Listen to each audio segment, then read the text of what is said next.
You're watching Business Access TV. Business Access. Business Access. Business Access. Business Access. You are watching Business Access TV. Business Access TV. Serious about business. Serious about business.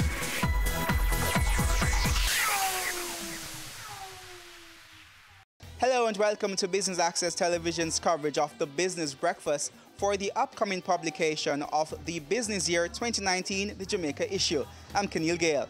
We are here at the Hard Rock Cafe in Montego Bay, where business leaders and the movers and shakers from the Second City are gathered. So let's go inside, mingle a bit, and then hit the stage.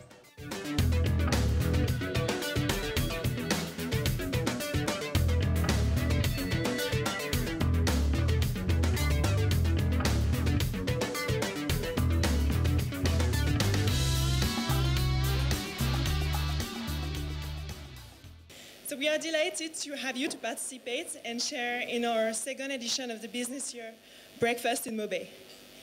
So that many of you, we know, have traveled long distances to be here, and it serves as a reminder to us all just how important our work is. So as a natural lover and a big traveler, I truly think that Jamaica is one of the most beautiful places in the world. And what I can say is that I am proud to live, experience, and work in Jamaica, and I promised to myself that I would portray Jamaica as best as it deserves, and foremost to showcase to the world what is the special island has to offer.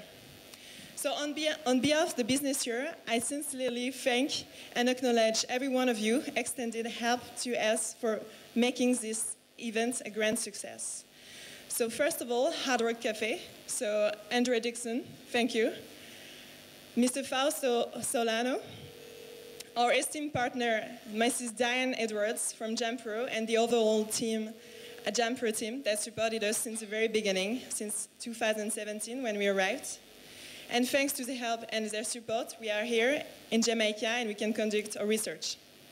I also sincerely thank Mayor Omer Davis of Montego Bay, Mr. Douglas K. Gordon, founder of Canex, Mr. Watson Lawson, the president of Chamber as well, Mrs. Caroline Fisher, Mrs. Tishura Gibbs, Mr.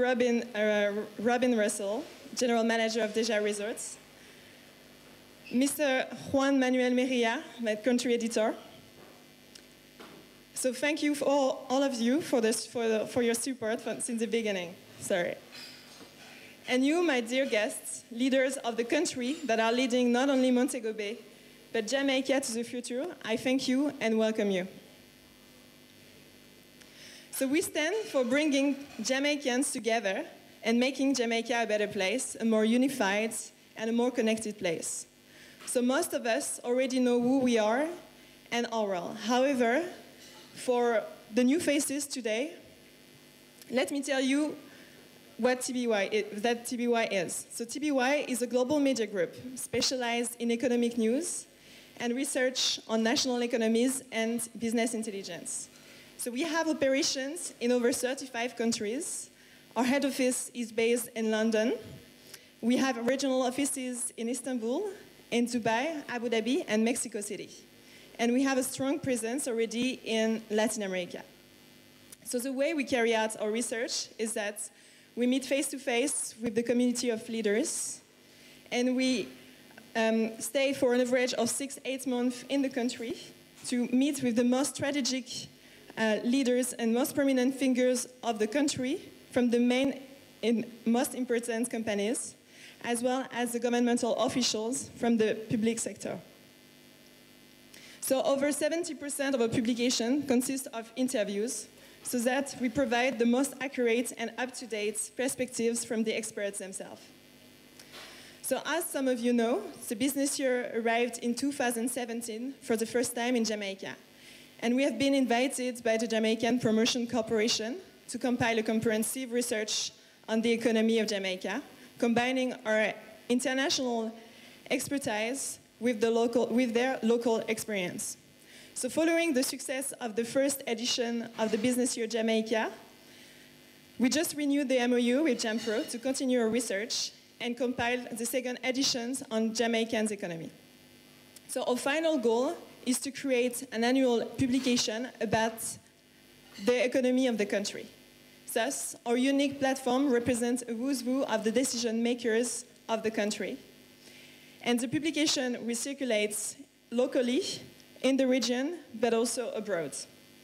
On the businessyear.com as well, and since 2018, we have a partnership with Thomson Reuters Icon, Bloomberg Terminal, and Dungeons Factiva.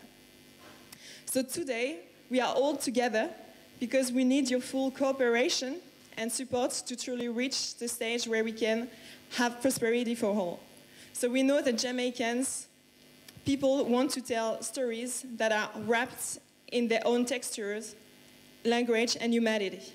So we are here to use our platform to change the global perception and narrative surrounding Jamaica to truly reflect the economic potential of the city and the island, and further highlight the vibrant and dynamic local leaders, such as yourself, that are moving Jamaica forward. I am very happy to be here this morning on behalf of the Montego Bay Chamber of Commerce, because this breakfast launch is for us another opportunity to carry out what we believe is one of our natural duties, indeed obligations, as a chamber, that being support and aggressive marketing of this space that's otherwise known as the tourism capital of Jamaica. We recognize this is another grand opportunity, not just because what you will learn or have learned about the reach and the capabilities of the TBY, but this is a place where we have been before. That is to say, only last year the Chamber connected with TBY, and the results commencing with the showcasing at the Jamaica Investment Forum last year spoke volumes. In fact, yes, as Aska said, they officially launched their first publication, the TBY Jamaica, at the forum in partnership with JAMPRO.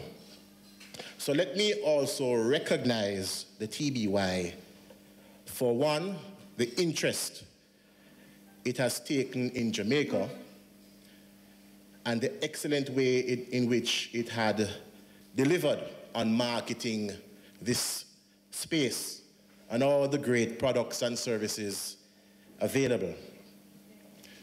You know, I will admit, ladies and gentlemen, that I'm also very happy for the opportunity this morning for selfish reasons. Yes, selfish reasons. Because I recognize that this partnership, this renewed connection, sits very well with three overarching strategic initiatives for my administration. Indeed, the 10-point strategic plan for which this administration was mandated to execute on are all within the areas, namely member centricity, modernization, and advocacy.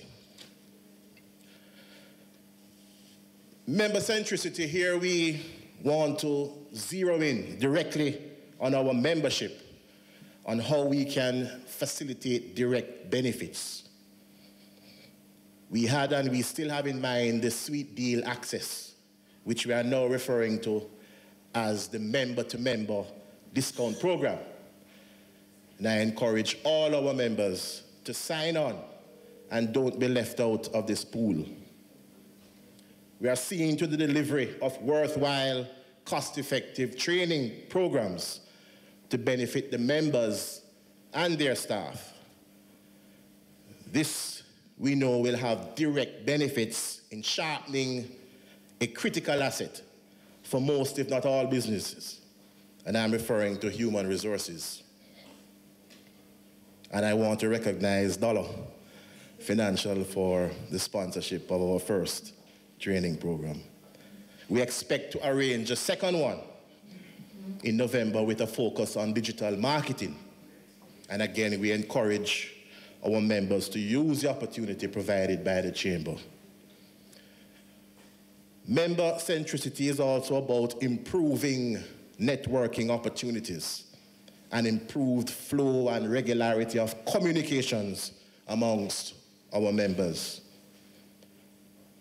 That's also being done through our monthly meetings, which we have also now added a new twist of getting these away from the Chamber office facilities, but to different venues across this wonderful city. Hello, Pier 1.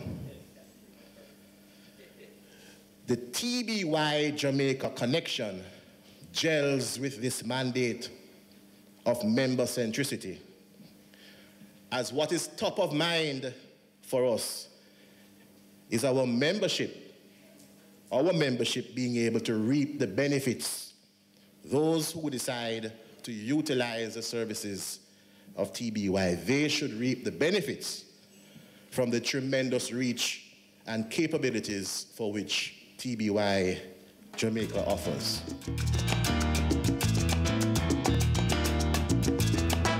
We take our first break here on Business Access Television's coverage of the launch of the business year. We are in Montego Bay, and when we come back, we will hear from the mayor of Montego Bay, Homer Davis. Ready for cable for as little as $100? Ready for no monthly cable bill? Ready for 10 TV channels absolutely free? Then pick up our Ready TV box at authorized stores for $4,500. Hook it up to your TV set, then top it up with Ready Credit for 1, 7, or 30 days. Buy now and get $1,000 free Ready Credit and start watching your favorite shows. Pick it up, hook it up, top it up. Ready TV. Prepaid cable TV when you're ready. Now serving Kingston and St. Catherine. Limited time offer while stocks last. Conditions apply. Sundays at 4:30 p.m. It's all about Home Sweet Home. Get your half-hour dose of the business of real estate, from laws and concepts to reality, building, buying, or renting. Or what about trends in decor or renovations? Home Sweet Home will keep you up to date.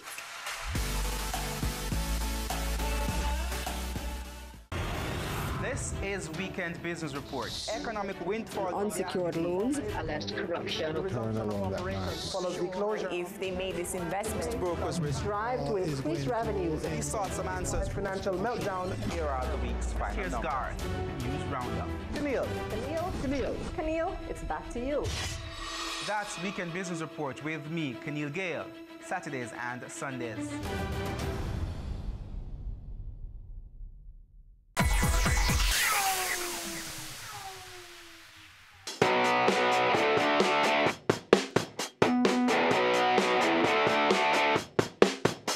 Welcome back to Business Access Television's coverage of the launch of the 2019 Business Year publication, where Jamaica will be getting another solo issue.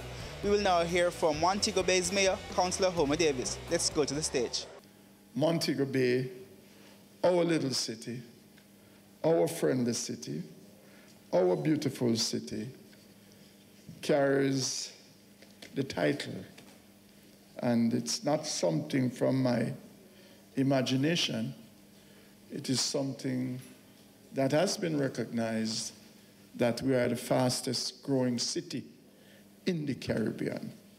And for that, you, the members of the business community, you, the members of the Chamber of Commerce, and those who are involved in tourism, ought to give yourself a round of applause for that. Hadn't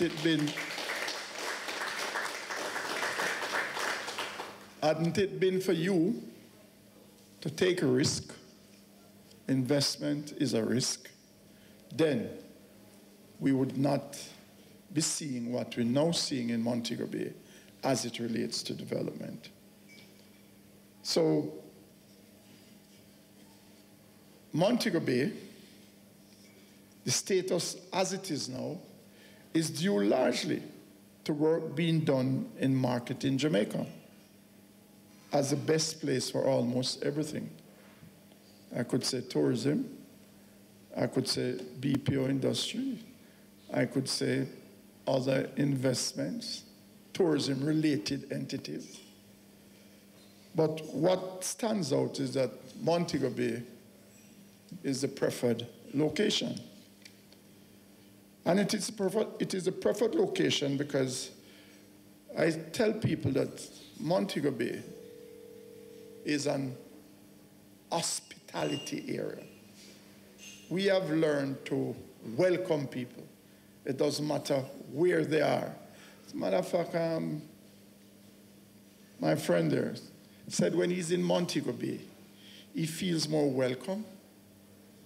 He feels as if he's a part of a community. There's an intimacy with Montego Bay, and that is why Montego Bay is really the preferred location. You've been here for 2 weeks, you're no more stranger. You know just about everybody. You know about just all the eatery, all the drinking spots, all the place to be. And that is a good thing with Montego Bay. So we enjoying what we're now enjoying. It's not an accident. It is a culture. It is a culture that I've developed over the years.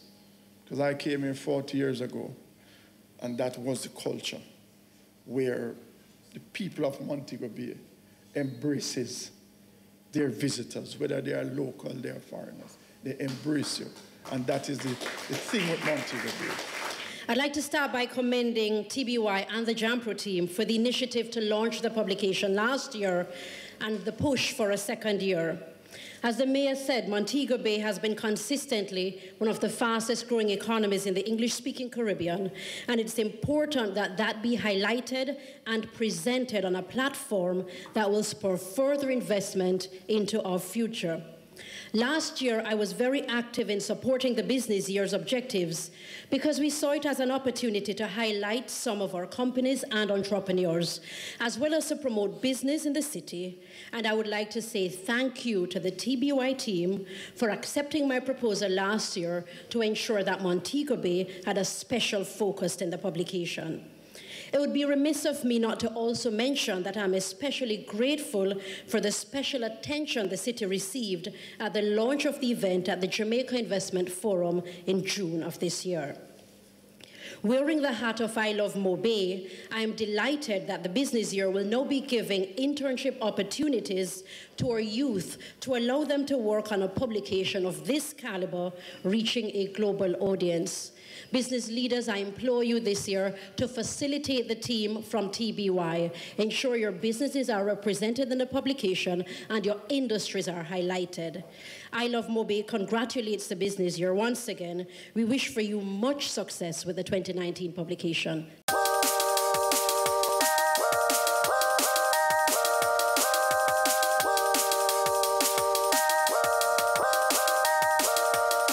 What was your major takeaway from the presentations this morning?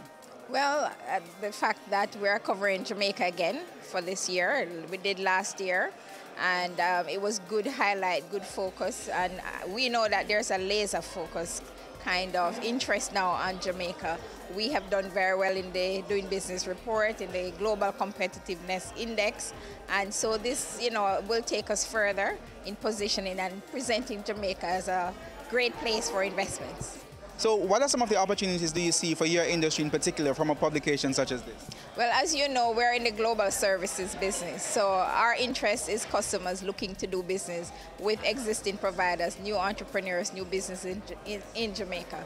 So anything that promotes the capabilities of Jamaica, that highlights the growth and development and the complementary businesses that support global services is good for our industry. In your presentation, you spoke about the importance of a magazine and publication such as this to Jamaica and to Montego Bay. How will you be ensuring or encouraging your members to try to leverage this type of exposure?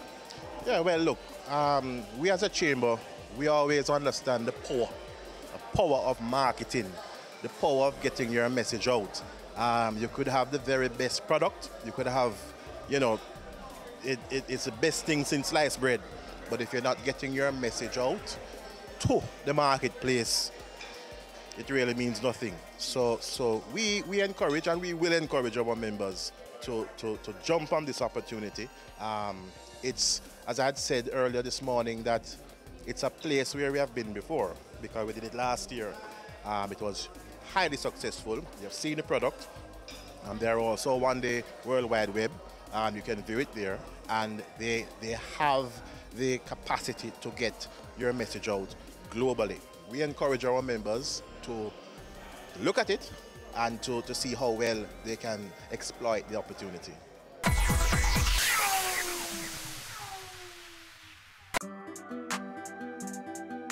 We are serious about the business of real estate, so catch Home Sweet Home Sundays at 4:30 p.m. or if you missed it, check our website at batvja.com. Go for God Family Church. Today's message is for those of you who thought that Jesus was finished. Inspiring messages. I'm here to tell you today that you are excellent. God is excellent. Empowerment from biblical motivation. To be glorified means to endow with authority. A woman is a powerful, creative being. Join Pastor Christopher Morgan and the Go for God team as we go for God. We're taking you beyond our shores, across the region and around the world. Every week, BATV gives you in-depth reporting on the major stories that gripped headlines in the Caribbean and on the international scene. Join us Sundays for This Week Abroad. Business Access TV, serious about business at home and abroad.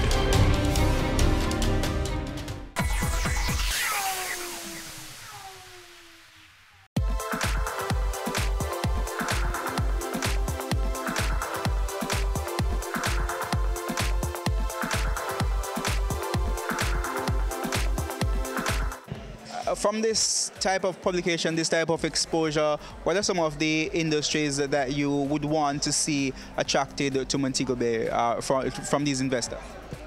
Well, Montego Bay is known for tourism,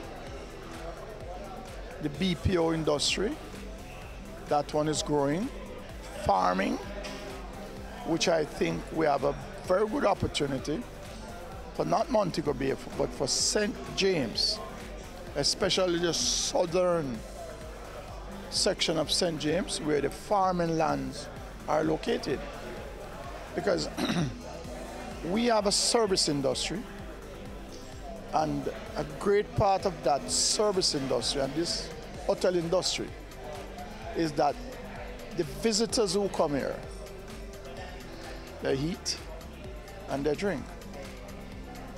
I am not sure, or I could say that I don't think that we are really taking full advantage of the supply chain. So you're saying there's a lot of untapped potential there? I think so. I know so. Because from time to time you will hear things. Hotels have to be bringing in this type of agricultural produce, this type of agricultural produce. But with what I've been hearing from Minister Shaw, who is the agricultural minister, and J.C. Hutchinson, it tells me that there's a thinking now taking place that our farmers need to understand that farming is a business. And if you're running a business, it has to be run efficiently, effectively, and it runs in a way in which you can make profit and you can sustain and maintain your family and your life. Tell us a little bit about SolarBuzz. Well, SolarBuzz is a energy company focusing on renewable energy. So we install mostly solar projects for residential and commercial clients. We also do a lot of glass glazing and tinting to help reduce heat loads coming into properties to also reduce their energy consumption. How do you see a company like yours and other similar companies benefiting from Jamaica getting another issue of the business year? I think that anytime a publication like the Business Year focuses on Jamaica, they're so prominent that it shows us in a very good light worldwide, and that business people around the world see Jamaica as a viable investment, So I think it's a tremendous opportunity, and I think we should be very grateful to have them focus on our island. What kind of investment do you see, or potential investors do you see being attracted by this publication in terms of to come and invest in Jamaica? Well, I mean, I think we'll continue to see the BPO market grow. I definitely see the energy sector, which I'm focused in, growing. I mean, when I read through the last publication, there was just so many different opportunities that I think that we're going to get a variety of investors looking on the island and just seeing a tremendous amount of opportunities. Even when I read through it, I was getting ideas in other sectors that I'd love to be a part of, but you just can't do everything. So. Are there also opportunities for future collaboration between local companies and overseas companies? Oh, definitely. I mean, we collaborate with overseas companies all the time. So, you have to understand your expertise and where you are in your business cycle. When SolarBuzz was just starting out, I knew that I needed some guidance. So I partnered with bigger companies than myself from overseas, and I cut them in on the deal, and they helped to train us and bring us up to standard of international standards where we are now. So yes, strategic partnerships are a great opportunity to grow and become viable on your own. Tell us a little bit about what are some of the expectations for the 2019 Jamaica publication? So our expectation is to portray the economy of Jamaica and meet face-to-face with the community of leaders and investors of Kingston, Montego Bay, and the whole part of the island, in order to highlight the business opportunities, but also highlight the economic trends of the country. And our final goal, is to create an annual publication about the economy of Jamaica, and as well as attracting and boosting the economy of Jamaica, but attracting as well foreign direct investment in the country.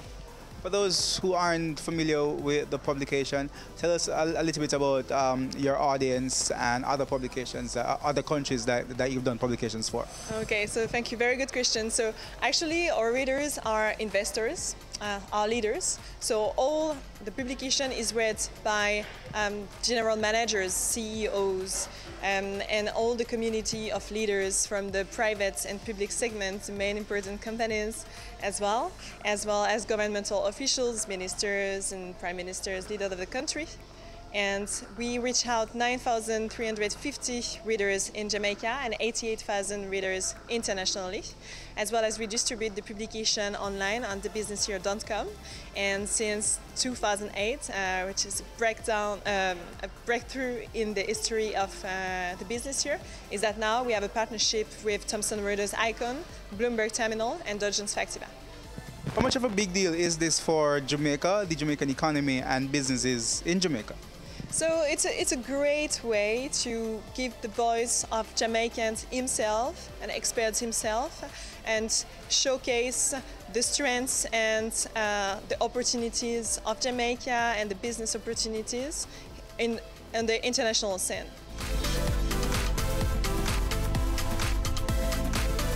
And that's how we end our coverage of the Business Breakfast for the publication of the Business Year's 2019 Jamaica issue. We hope you enjoyed our coverage. I'm Kenil Gale. Pleasant viewing.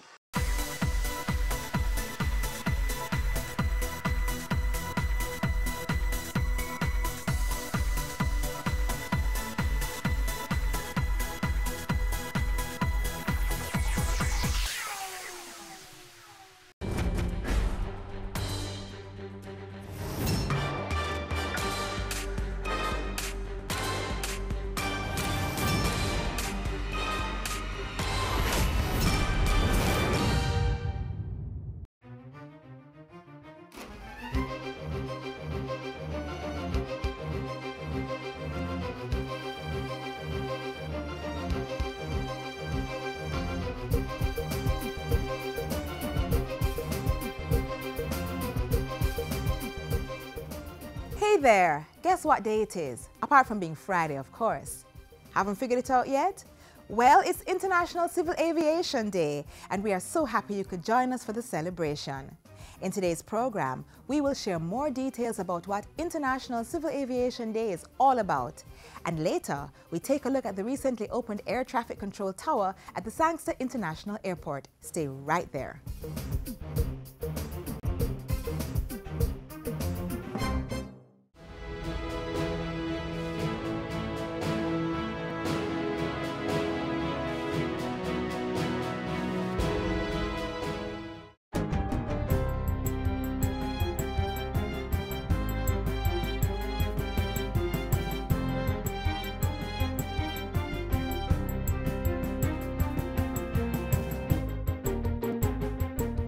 Good day, I'm Stephen McHugh, and this is your JIS News for Friday, December 7.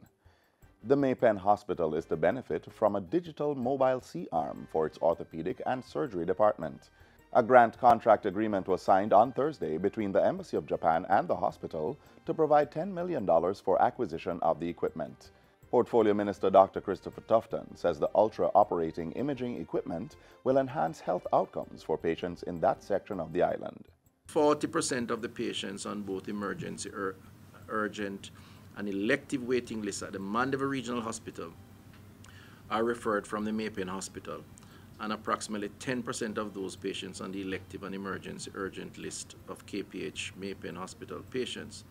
As a result, the no C-arm and now with a C-arm, the surgical waiting list will be substantially reduced. The Maypen Hospital recorded more than 3,600 visits to its orthopedic clinic between February 6, 2017 and the end of May this year. Dr. Tufton thanked the Japanese government and its ambassador for the contribution. In reply, Japanese ambassador to Jamaica, His Excellency Hiromasa Yamazaki, said Japan was happy with the cooperation between both countries. Our commitment to assist in improving the health sector needs of Jamaica continues to be our core priority for the people and the government of Japan, and so as a responsible member of the global community. The Education Ministry is assuring parents and other stakeholders that PEP students will be assigned a secondary school using the same placement mechanism that applied for GSAT. The assurance comes from Terry Ann Thomas Gale, manager of the ministry's Student Assessment Unit. Students will be scored based on their raw score received in the subjects mathematics, language arts, science, and social studies. These raw scores will be transformed into standard scores, and each standard scores, we will use the standard scores to derive a composite scores, and based on the composite scores, the students will be ranked from 1 right up to 45,000, because we have 45,000 students registered to sit the exam. Mrs. Thomas Gale gave the assurance during the ministry's quarterly press conference held on Thursday. At the briefing, Education Minister Senator Ruel Reid affirmed that the results from this year's performance task mock exam would have no bearing on next year's actual primary exit profile examinations. He also stressed that the ministry stood by the report that was done on the preliminary results. We maintain that information presented on the combination of standards met and standards nearly met scores were deliberately done as based on the nature of the performance task and specifically the areas that were assessed, both standards are deemed to be satisfactory scoring. Performance task component of the 2019 test has been rescheduled to March 27 and 28, the ability test on February 26, and the curriculum-based component on April 16 and 17. Minister Reid says all schools that need it are getting critical support to prepare, and the ministry intends to send additional practice questions to the institutions in early January. The Firearm Licensing Authority, FLA, will be starting a full compliance enforcement drive early in 2019. The law requires all firearm licenses to be renewed annually, with rounds accounted for and weapons inspected. Failing to do so carries a penalty of up to 12 months imprisonment or a fine of $200,000. As of January 3, the FLA says it will be providing the Jamaica Constabulary Force with a list of license holders who have not renewed their licenses for years, to have these persons charged under the provisions of the Firearms Act. The authority says it has also begun discussions with the Passport, Immigration and Citizenship Agency, PICA, to implement a system where an alert will be placed at all airports on delinquent license holders who are leaving the island. All delinquent firearm license holders are being encouraged to make themselves compliant before Thursday, January 3, 2019, to avoid any possible consequence under the law. The National Commission on Science and Technology, NCST, is working on an amendment to the Food and Drug Safety Act to identify nutraceuticals as a special category. Addressing a recent JIS think tank, Director General at the NCST, Professor Errol Morrison, revealed that a submission regarding the amendment had already been sent to Cabinet. He identified nutraceuticals as one of the fastest growing areas in the health industry, but lamented that they did not go through the kind of robust regulations required for formulating a drug. What we're trying to do is to ensure that not, negating what they are claiming, but to ensure that the public is protected, the safety. So who is making it, how it is being made, where it is being made, it must, adhere to some minimum standards. And this is what we're working on as a group to ensure that we can, meet the international standards for nutraceuticals. Professor Morrison also informed that the Science, Technology and Innovation ST&I policy should be in place by 2019. And finally, 25 employees from resort properties in Treasure Beach, St. Elizabeth, have been certified by the Private Security Regulation Authority, PSRA, under a security training program. The PSRA security training program was done in collaboration with the tourism product development company, TPDCO, to facilitate Jamaica Tourist Board JTB certification. At the recent graduation, Information Youth Minister and Member of Parliament for Southwest St. Elizabeth, Floyd Green, said the best way to build tourism was to build the country's human resources. And that's it for JIS News Today. I'm Stephen McHugh. Thanks for watching.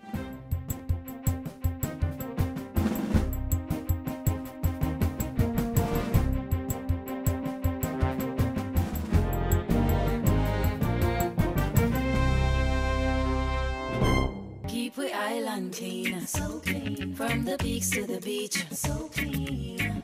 No dirty up Jamaica, please don't do it. Keep we island clean, so clean. From the peaks to the beach, so clean. No dirty up Jamaica, please don't do it.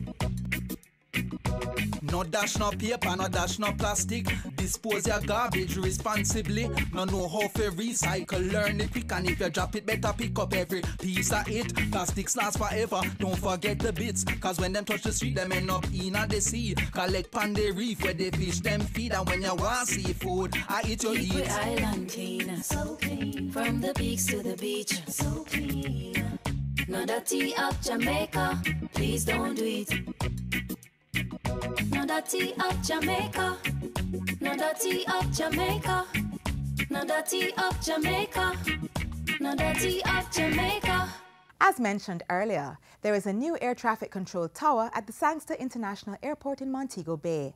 This new technology allows the airport to satisfy international requirements and greatly enhances the reliability and efficiency of Jamaica's air navigation system. Watch this. The Jamaica Civil Aviation Authority welcomes you to our modern state-of-the-art air traffic control facility at the Sangster International Airport. It endorses and underscores the commitment of the Government of Jamaica and the Airports Authority and the Jamaica Civil Aviation Authority to develop a world-class aviation industry.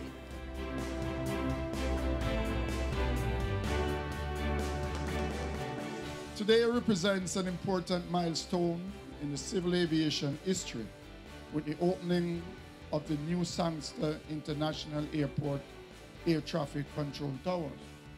This undertaking forms part of the Government of Jamaica comprehensive $4.92 billion modernization program. The new SIA Tower comprises essential components of the Air Navigation Services Modernization Program. This has allowed the JCAA to enhance the safety, efficiency, and reliability of its air traffic services. It promises to significantly boost Jamaica's air navigation service delivery. The tower will greatly enhance confidence, reliability, efficiency of our air navigation system as Jamaica continues to provide safe and assured service to airlines that navigate our airspace. The tower is an 8-sided structure, approximately 122 feet or 37 meters above ground level. We have a space to ourselves, that's one. When we're coming in, we're not trying to be hustling and bustling through tourists or any other stuff. We have a lounge area, which helps us to become a little bit more relaxed so that when we're actually on the sector, we are more focused and we are able to do our jobs that much better. Line up and wait, runway 07, Southwest 1113. With the industry's hallmarks being innovation and the conveyance of progress, we must continuously devise ways to exponentially increase our safety and value, while increasing the efficiency, overall performance, and utility of the industry for the nations, peoples, and the world at large which we serve. We have expanded the training institute for air traffic controllers. We have 3 ground radar stations, 1 in Kingston, 1 in Montego Bay, and 1 in Manchester. So that the investment in the human resource to run all of the equipment that has been bought. The Sangster International Airport is our main tourist gateway. Some 4.2 million passengers transited this facility over the last year, and we intend to increase that this year to approximately 5 million. As a result of the equipment that we have here now and this new tower, it is going to enhance safety. It is going to underline Jamaica's reputation of a safe airspace.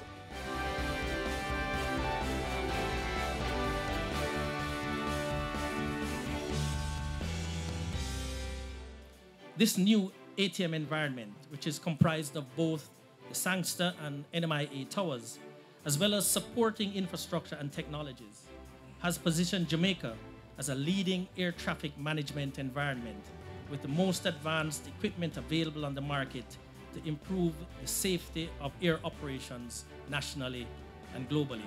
So Jamaica is known as the Singapore of the West in terms of our connectivity, in terms of air or sea route. And Jamaica will now facilitate other airlines. So even if the airline doesn't land here, because they are now transiting our airspace, we are going to be earning more.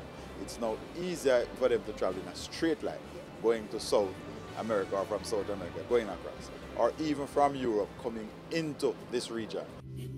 I say we're winning right now. We figure that trophy to what we're living right now. We are the structures that we're building right now, yeah. Are we chilling right now? Oh yes, we're winning right now. Our Thanksgiving right now, yeah. I say we're winning right now, say we. Oh yes, we're winning. I want to hear you say we're winning. Oh yes, Jamaica. Our brand promises of safety, efficiency, and innovation are strong and evident. They are promises to which the world has grown accustomed to, and promises we must keep. So as we take to the skies, may our flights be smooth, may our landings be safe, so that Jamaica may increase in beauty, fellowship, and prosperity.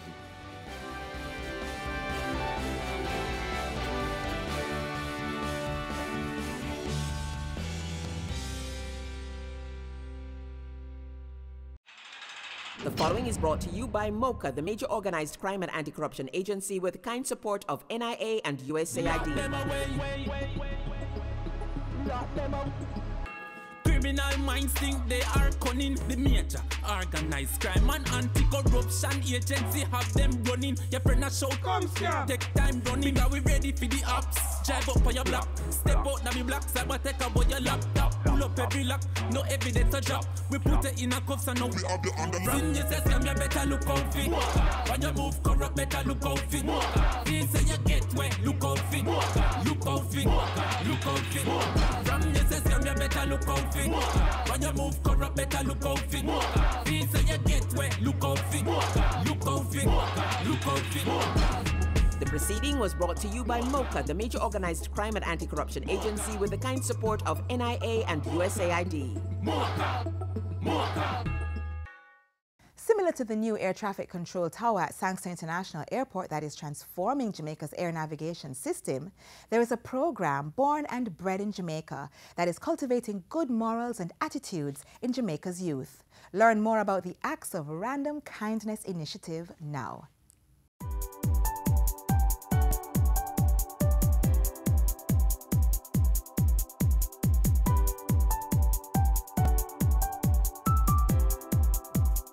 So many times we sit and we talk and we say, hey, I would love for Jamaica to be this kind of place. But what are you really doing? What type of Jamaica do you want to see? We're hoping to use art to teach Jamaica that it's not the thunder that grows the flower, it's the gentle rain. We want Jamaica to stop thundering for everything and start to put forth gentle rain, especially in the lives of our youth. This Gentle Rain is the Acts of Random Kindness initiative being put forward by the Jamaica Constabulary Force, the JCF, a program that inspires and encourages expressions of kindness. Our project comes out of our youth empowerment and mentorship program, where we're teaching our youngsters to know themselves, to know their purpose, to understand that it is important to cultivate attitudes of kindness, gratitude, and respect, as well as to put themselves on a good destiny, a life path. The Youth Empowerment and Mentorship Program uses the iPad Summer Camp to teach resilience and social skills to children from at-risk communities. If we can show you an act of kindness when you were young, if you were to reciprocate this act of kindness to somebody else, what a wonderful Jamaica this could be. We saw a youth leader in the camp who decided to take responsibility for the lack of a belt on one of his team's part, and said, you know what, you have my belt and I will then take the responsibility for the consequences. It's like an evolution and a revolution all at once, because they made revolutionary changes to their behaviors as opposed to when they just came on day one, day two, and you could start to see them evolving into being kind and gentler youth. Action means identity, purpose, attitude, and destiny. So with the attitude, you have, I will show respect, kindness, and gratitude. It's important because most youths are growing up in very disturbing societies where a level of kindness and love isn't shown. So the camp actually gives us that love that is missing from our lives and help us to reflect this on others as well. We want our youth to do tangible acts of random kindness, to be kindness ambassadors in their schools and communities.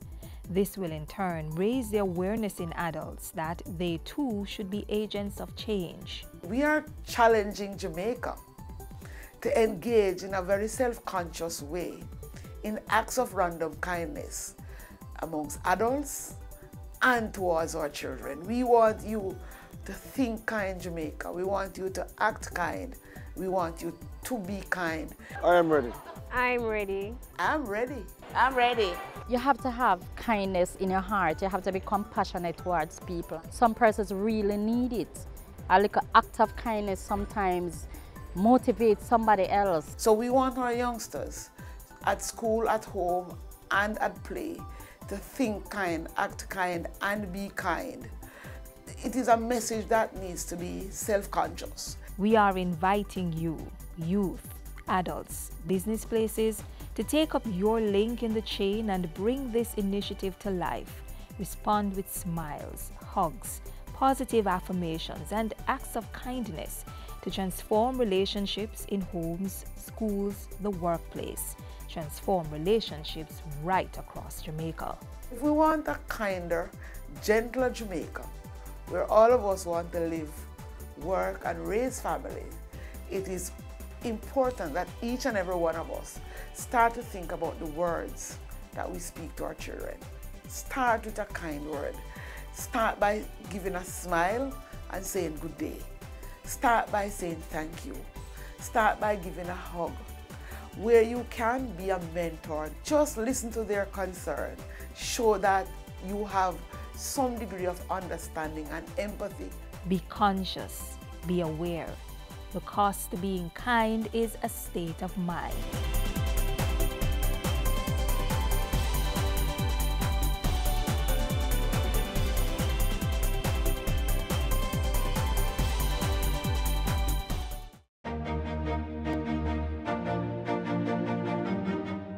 Respecting yourself, how you carry yourself is very important.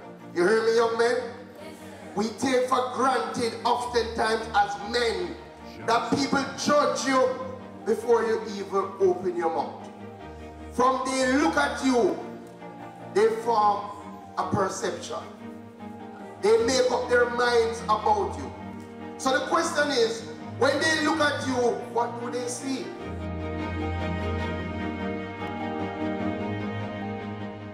And our final feature for today is all about one of Jamaica's top international funding partners, the European Union.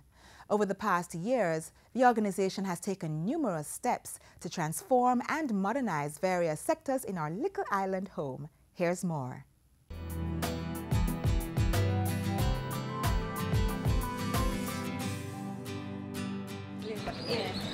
Hi, Mas Errol. How you do? Not too bad. This is what's so interesting in the paper today, Mas Errol. Enough things. Did you know that the EU has been doing a lot of work in Jamaica? Who is the EU again, Mas Errol? The European Union. A group of European nations that come together to promote social and economic progress and peace across the world. For true? Newspaper is all well and good, but I bet I can find more information from the internet. I know just the person to call. Hi, Minister. Minister. Hi, Jody. Hi, Errol. What can you tell us about how the European Union has been helping Jamaica? Over the past 43 years, we have received approximately 1.2 billion euros, and this has run the gamut of a number of developmental programs.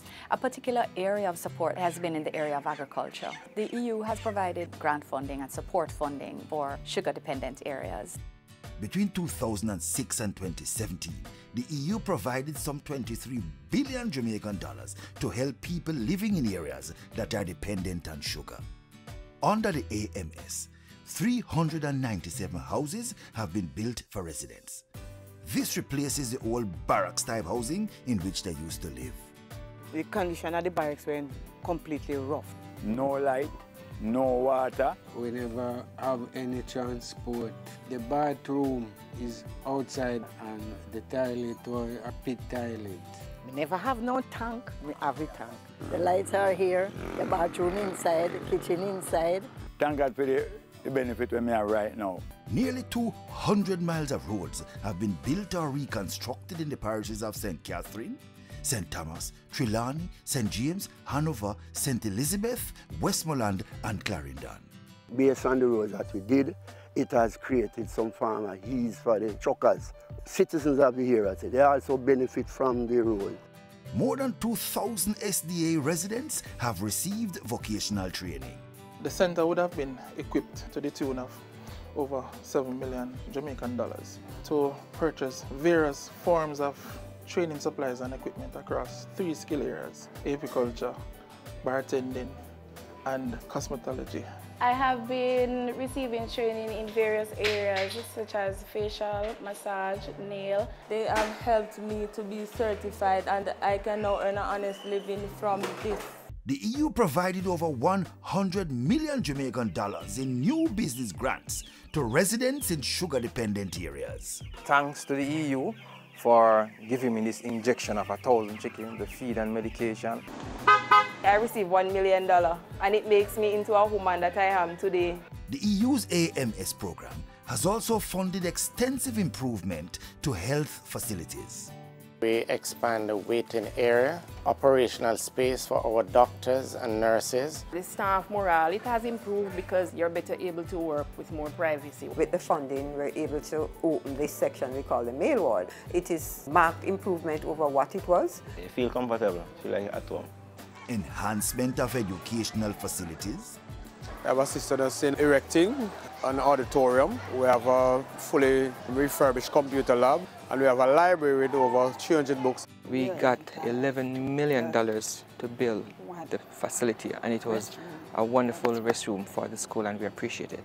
Upgrade of childcare facilities. The funds were used to retile the bathrooms. We improved the plumbing area on the dorms, extended the kitchen and the dining room. Conservation of the environment. We embarked on a project here in Salt River, the Portland Biodiscovery Center. Funding has gone towards the erection of the building as well as the construction of the boardwalk. Increased access to sporting facilities and the preservation of Jamaica's historical architecture. We were fortunate to get funding for the rehabilitation of the building with computers and computer workstations. The EU-Jamaica relationship has strengthened considerably in recent years. Our contribution focused on building resilience, improving quality of life of people in the communities, and providing alternatives. I am absolutely confident that the strong and very constructive relationship that we have today, based on trust, based on partnership, will continue. You see how the European Union partner with us? You're right, Mas Errol. Life's sweeter for true with the EU.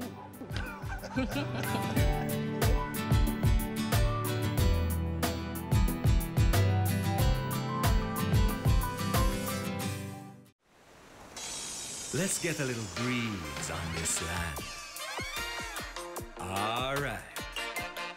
Now let's get some bounce in the rhythm. All right. Let's get some fire on our hearts. Now that is what we call all right. Run, come, get some Jamaica.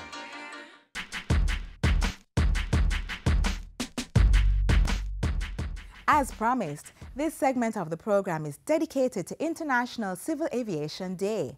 So the question I know you may be asking is, what is this all about? Well, first, the day is to recognize the importance of aviation and international air travel to the social and economic development of the country and world. Not only does aviation bring together family and friends from different countries, it also allows access to essential services like healthcare in remote areas with non-existent or poor ground transportation. It is also the catalyst for international tourism and trade, which in turn generates economic growth, maintains millions of jobs, improves living standards, and alleviates poverty in countries such as our own. Without aviation, the millions of tourists who visit our shores will be missing out on that once-in-a-lifetime opportunity to bask in all our glory. So the next time you take a trip or see an aircraft, think about just how important aviation is to making Jamaica the place of choice for everything.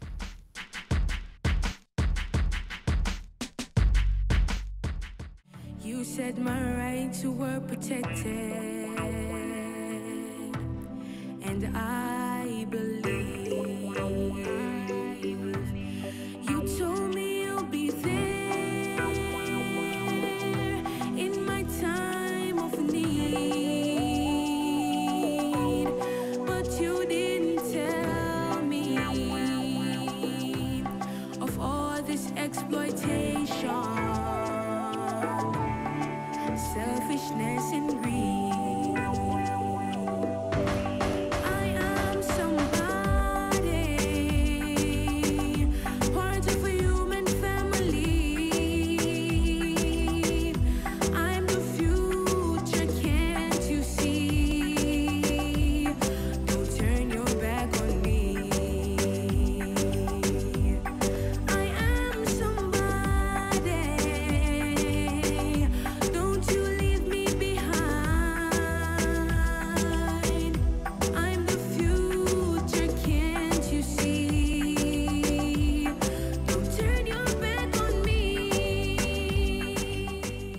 And you've just arrived at the final page of today's magazine. Thanks for browsing with us.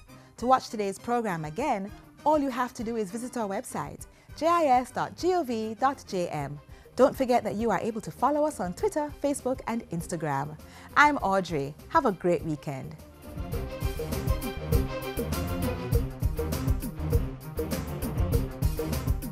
This has been a production of the Jamaica Information Service, the voice of Jamaica. As the end of the year draws nigh and the celebrations begin, let us add some magic to the festivities with our BATV Christmas mix. Why settle for blah when you can have fa la la la la? 60 advertising spots, 10 crawl spots. This $1.6 million package is all yours for only $45,000. Don't wait. Contact our sales team today and take advantage of this incredible offer. Our gift to you, BATV Christmas Mix. Offer valid until December 31, 2018. I am Shani Jaja and you're watching Business Access.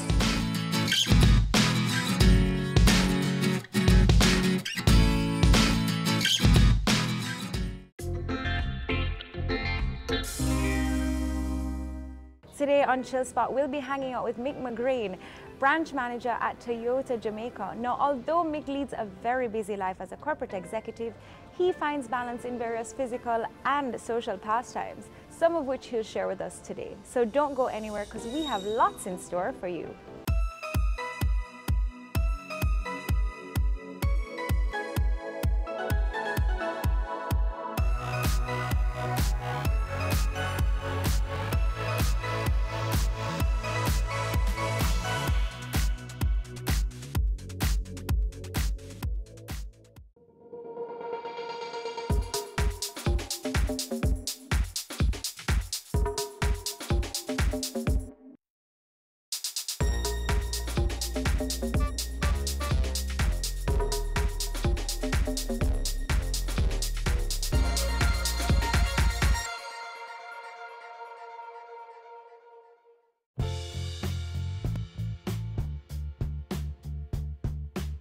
Now we've just arrived here at the Toyota Jamaica showroom where we're about to meet up with Mick to hear what he has planned for today. But before I do, let me give you a brief overview of our guest for today. Mick is 29 years old and 5'11" in height, and he's also the youngest of 6 siblings. He's from Ireland and has been living here in Jamaica since 2009. Mick believes that his biggest accomplishment so far has been this Toyota Jamaica showroom, this building right here. And finally, he believes that small improvements make the difference every day, because it's the little things that matter. Now let's go inside.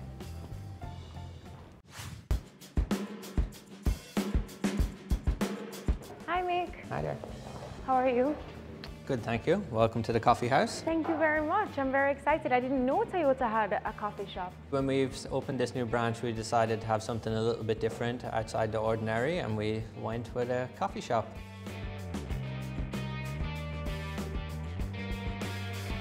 So tell me what we're going to be doing today. So today, I know you want to take a look at my life here in Jamaica. So we started off with my work life here at Toyota Jamaica. We're going to move on to Constant Spring Golf Club, where we're going to test out our golfing skills. Afterwards, we'll go to 876 CrossFit to look at some exercising. And finally, we'll wrap up in the Blue Mountains up at Blue Ridge Restaurant.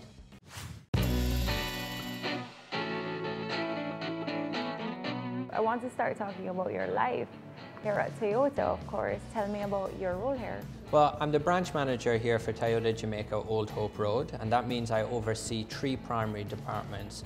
Sales, which is obviously new vehicle sales, and an after-sales service, which is made up of service and parts. All 3 of those departments have to work in conjunction in order to meet each one of the customer's needs. So really there's 3 departments here which I oversee. So how long have you been doing this? I started with Toyota Jamaica about 18 months ago. I was actually new to the industry, so I was very green when I started, and it was a large task, a very steep learning curve. However, I was trained in Japan, and I also have a very, very good management team here and support structure that brought me along in every step of the way. But for the most part, I picked it up very quickly. I understand the customer's expectations, and I felt that we delivered on our promises when it came to moving to this location. And what sort of impact would you like to have here at Toyota? Well, as I mentioned before, I was new to the industry, so I was a little apprehensive at first, but my personality is I'm more of an optimist. I like to think that there's new opportunities around every corner. So when I joined Toyota Jamaica, I knew it was a new opportunity for me. I knew it was a new opportunity for the company. So I really like driving the business forward. Now that may not be the popular thing to do. It takes people out of their comfort zones, but I like to operate outside my own comfort zone in order to move the business, to get progression, to be more competitive, and to be the leader in the industry that we are for the last 14 years. What led you to the Caribbean, and how has the transition been for you? Originally, I started off with Jamaica. I arrived back in July 2009. That was my first time ever to arrive in Jamaica, and I was an intern at the time. Now, since that day, Jamaica has been very, very good to me. in numerous different levels, and personal and professional. So I always felt like Jamaica would be my home in the future. However, I needed to look outside Jamaica. I needed to get experience across multiple different markets. And that's when I started working directly with Digicel. Digicel gave me the exposure across the entire Caribbean and Central America, which meant working with different characters, it meant operating outside my comfort zone, and it was very, very demanding. Now, in time, when I felt like I benefited from my experience at Digicel, I wanted to bring that to a new organization, and that's where I arrived here in Toyota Jamaica. Coming up. The day that we opened the facility was February 18, 2016, and we had a huge ball here. And when I looked out over the crowd, I really felt success. Yeah. Like when I looked at what we were trying to achieve, we really nailed it. Caring Hands Season 3 continues to effect change in a changing environment. Many of us were raised by grandmothers, right? So, I mean, we know the wisdom that these people have. Going beyond business. The little leaders of today are our leaders of tomorrow. And with the proper education, we'll have very good leadership coming from that. That's Season 3 of Caring Hands, creating change and shaping lives, every Sunday at 5:30 p.m. on Business Access TV. Having a corporate event, seminar, awards show, conference, product launch, workshop or expo? Business Access TV is here to showcase your event. Contact our sales department at 908-0919, 906-6357, or 908-2775 for more information. Business Access TV, serious about business. Go for God Family Church. Today's message is for those of you who thought that Jesus was finished. Inspiring messages. I'm here to tell you today that you are excellent. God is excellent. Empowerment from biblical motivation. To be glorified means to endow with authority. A woman is a powerful, creative being. Join Pastor Christopher Morgan and the Go for God team as we go for God.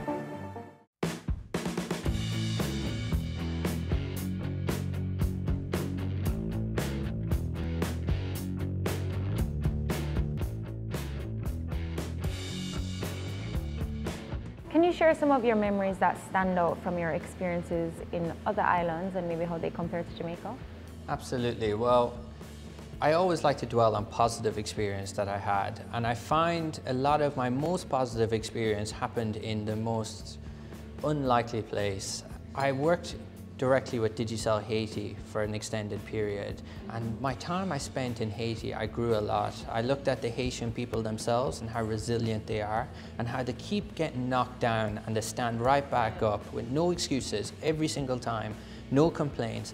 And I look back at my time in Haiti and I said, you know, I've grown over here. I've worked with these people that have been through terrible experiences, from the earthquake to rainstorms to hurricanes, and they get out of bed every morning with some optimism. I like to dwell on that, as if they always say that it's not that bad. We need to keep fighting the fight. We need to move forward, no matter what is presented with us on any given day. I want you to talk to me some more about Haiti though, because people very often have a negative sort of look on Haiti. That's true. Haiti, the media have a tendency to share the bad news about Haiti. But again, I like to look at the positive things that happen over there. For example, you love carnivals, right?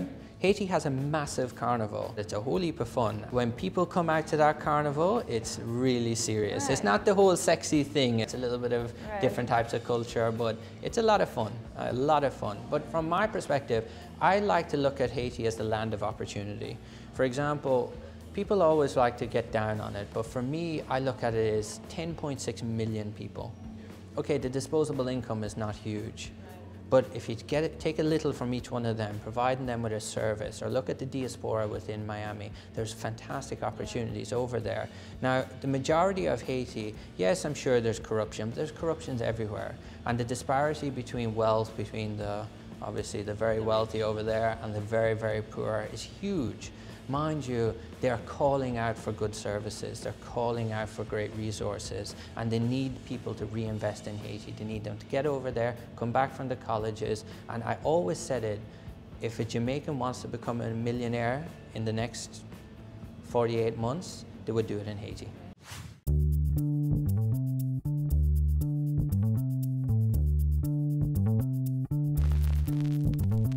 What would you say has been your biggest accomplishment so far in your profession? To date, I'd like to think of this facility as my biggest accomplishment. I actually wasn't employed directly to Toyota Jamaica at the time of the groundbreaking, but I did attend the ceremony. And at the time, I knew I could get in on something that was really building from the ground up, literally from the ground up. I joined the company maybe a month or two afterwards, and I got to stand on this site here at Old Hope Road from the foundations to what we're sitting in today.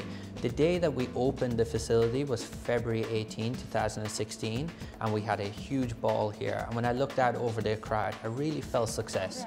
Like when I look at what we were trying to achieve, we really nailed it. From a new customer experience, from a new attitude, from a new approach to the industry.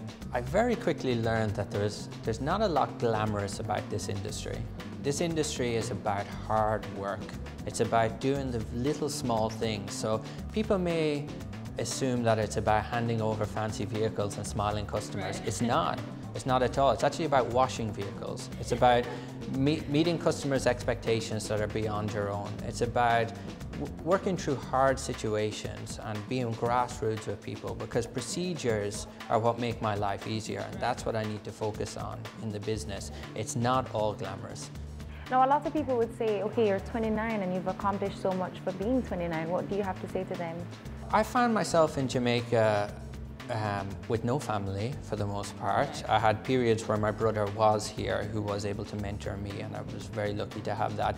But for the most part, I had to stand on my own two legs from 22 years old. And I have been very, very driven, maybe too driven, to the point that I wanted success for myself. I never wanted to seem like I wasn't successful. So every day that I woke up, I tried to make progress for me.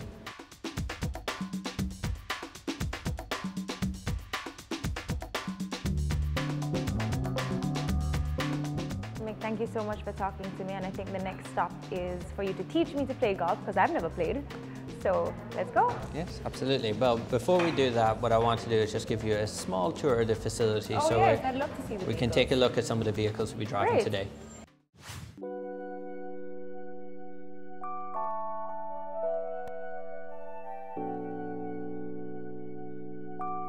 This is the top seller in the market here, so it's really our bread and butter. We sell almost 50 a month of the RAV4. Really? So, yeah. Jamaica loves the RAV4, mainly for its resilience and its resale value, so it's definitely our #1. Jamaicans love Toyota though. Yeah, no doubt, no doubt. Toyota has a great brand image over here, but we have to back it up with great products as well, so the RAV4 would be our #1 seller. And this is the vehicle we're going to take out today, which is the Toyota FJ Cruiser. A little bit different to what we're used to driving or used to seeing on the roads for Toyota, but it's definitely the right vehicle for what we're going to take on today. It looks like a very fun car. It is absolutely a very fun car. Now, it's very, very powerful. It's probably one of the fastest in our lineup, so we can definitely have some fun in this one. But we have to give it back as well, so you have to... I may not want to. Safe fun. Safe fun. Like, one of the interesting things, there's a lot of character, so... Would you say this is for more females or males? I wouldn't like to be gender specific on it, but we tend to have a lot of females that are interested in it because it's outside the ordinary. It's a little bit cooler. Yeah. And it's got suicide doors. Everybody loves suicide doors. Ooh. How I look? How I look? I look good. You need to say it. Absolutely. Right. Nice, nice, nice.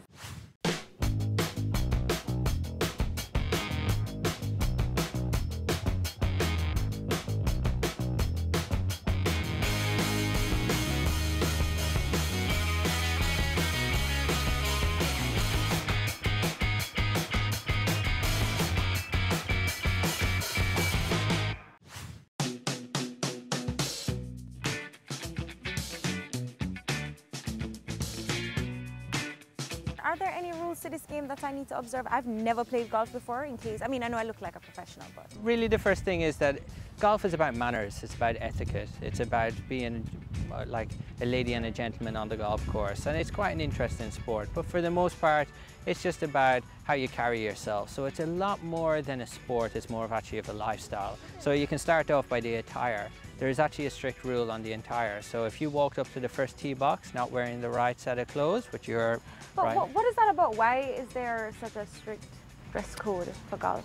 I guess originally golf was for the upper classes and they wanted to keep it that way. Now golf is for everybody. You look at people like Tiger Woods that are out there that are bringing the sport to everybody out there in the world. So it's gone more mass market. Okay, cool. Well, let's start playing.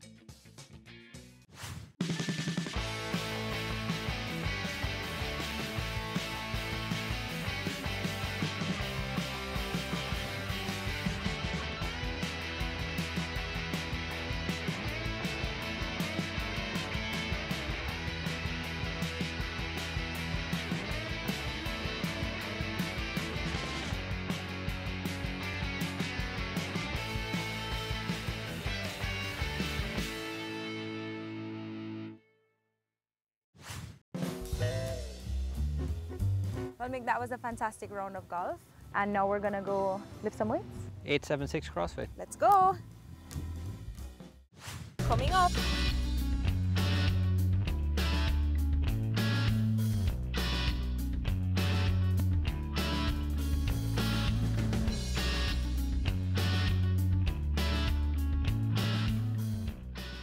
As the end of the year draws nigh and the celebrations begin, let us add some magic to the festivities with our BATV Christmas mix. Why settle for blah when you can have fa la la la la? 60 advertising spots, 10 cross spots. This $1.6 million package is all yours for only $45,000. Don't wait. Contact our sales team today and take advantage of this incredible offer. Our gift to you. BATV Christmas Mix. Offer valid until December 31, 2018. Stay current and gain more information on the ever-evolving industry of real estate on Home Sweet Home, Sundays at 4:30 p.m. on Business Access TV. This is Weekend Business Report. Economic windfall. Unsecured loans. Alleged corruption. Follows the closure. If they made this investment. Brokers strive to increase revenues. He sought some answers. Financial meltdown. Here are the week's final. Here's Garth. News Roundup. Camille, it's back to you. That's Weekend Business Report with me, Camille Gale. Saturdays and Sundays.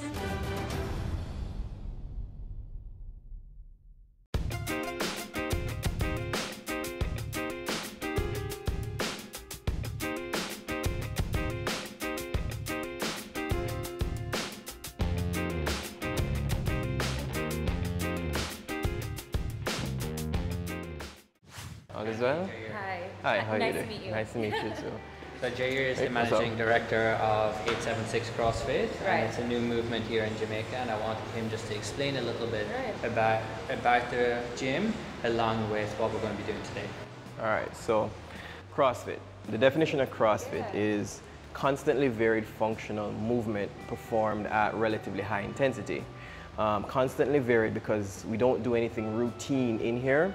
Our program varies day to day in terms of movements, whether we're doing strength movements versus cardio movements versus gymnastic movements, Olympic lifting movements. We find that routine is the enemy because it's a general preparedness program. So we're not just getting strong or fast or agile, but we're doing everything at once in a detailed program. So it's functional movement is our squats or deadlifts, movements that require full body to accomplish the movements.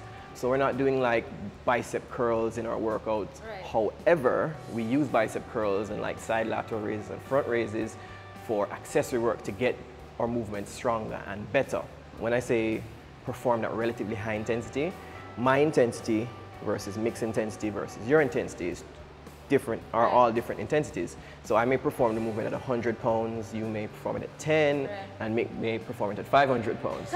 So but we'll still get the same workout from the same movements at our respective intensities. So it's also leads to the beauty of CrossFit, where it's scalable for anybody, any age, any ability, any disability, where the person can now scale for the movement that we're doing.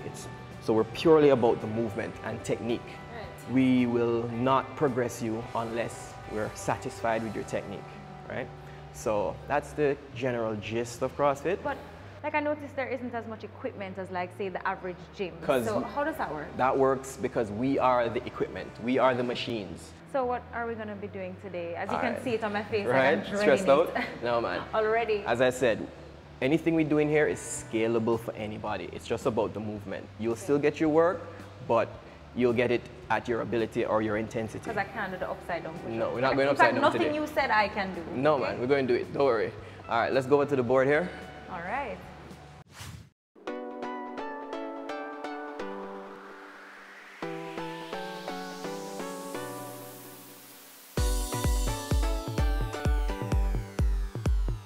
Good. And up.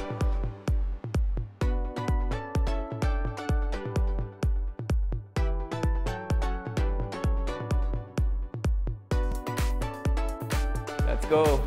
That's just 30 seconds.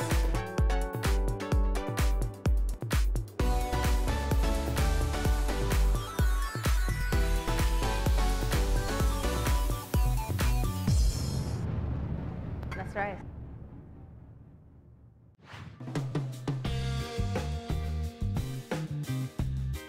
I'd say it was a good workout. What did you think? Absolutely. Good stuff, guys. Something new in Jamaica. For sure. Innovative thinking from Jahir and his team, and I think CrossFit is a new movement. For sure. It's definitely different. And if I can move tomorrow, I'll give you a call. Definitely. Definitely. But it's definitely time for us to get some food. Well, we worked up an appetite. For sure. Let's go. Thanks, All right, Jahir. no problem. All right, mate. Take care.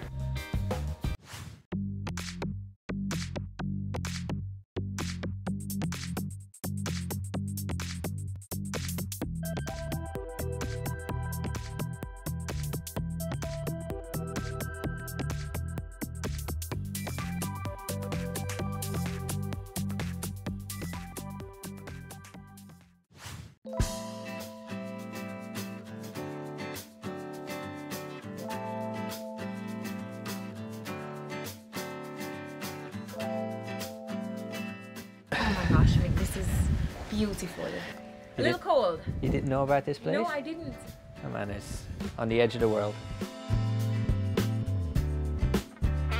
Mick, thank you so much for inviting us up here. It's absolutely breathtaking, so beautiful. I think this is definitely one of our more exciting episodes. This is a nice retreat at the end of a day, you know what I mean? So I love it, and thank you so much for inviting us. No problem. We have to just keep our eyes open to the hidden gems that are out here in Jamaica, and especially this is on our doorstep. It's only 35 minutes outside the city.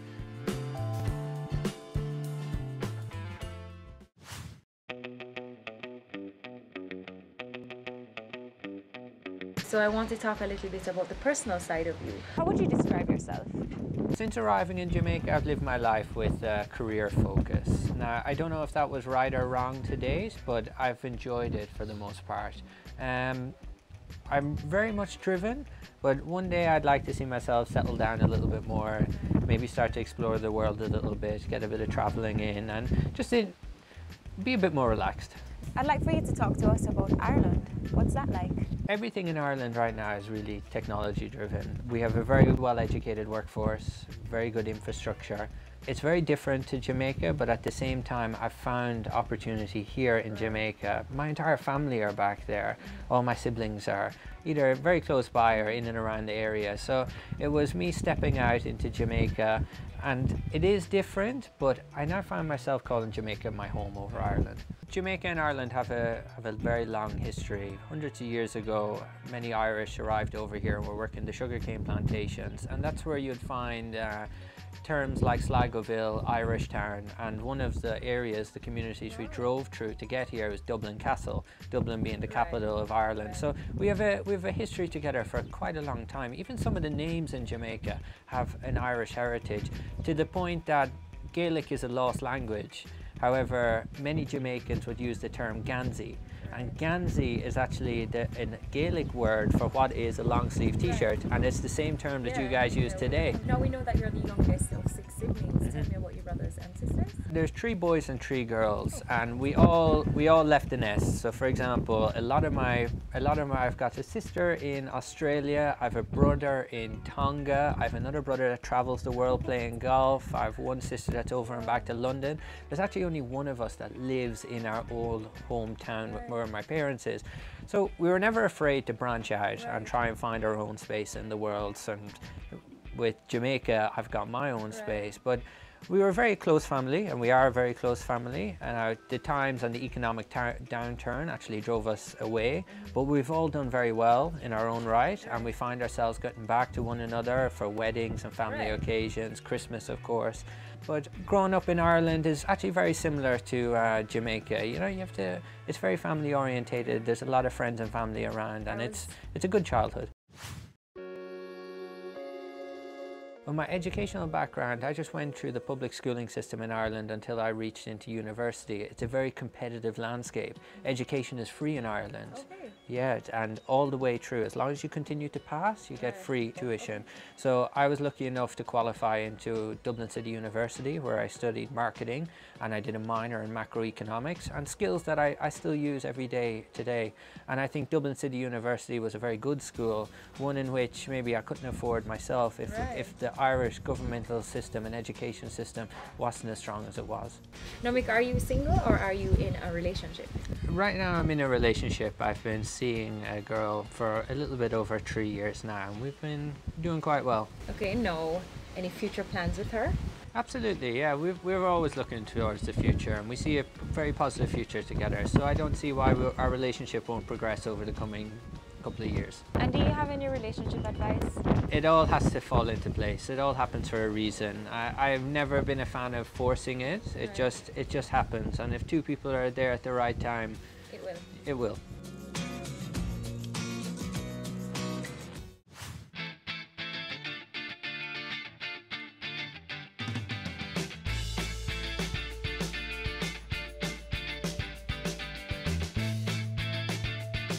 Wow. Thank you so much.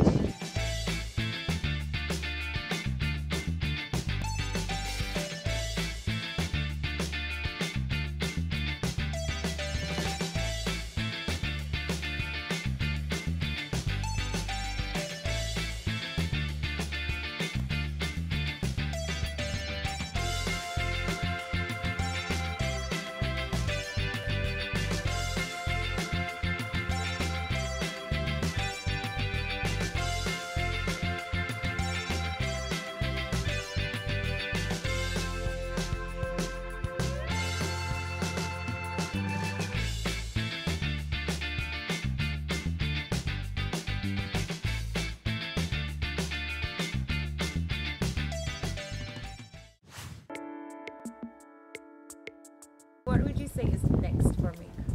At this stage of my life, my next steps will be very much focusing on my career. I know I keep coming back to the career things, but I feel like I can make a big impact in Toyota, and I want to drive the business forward. I want to have a meaningful impact. I want to improve the experience for each one of our customers, and hopefully assist in improving the bottom line of the company.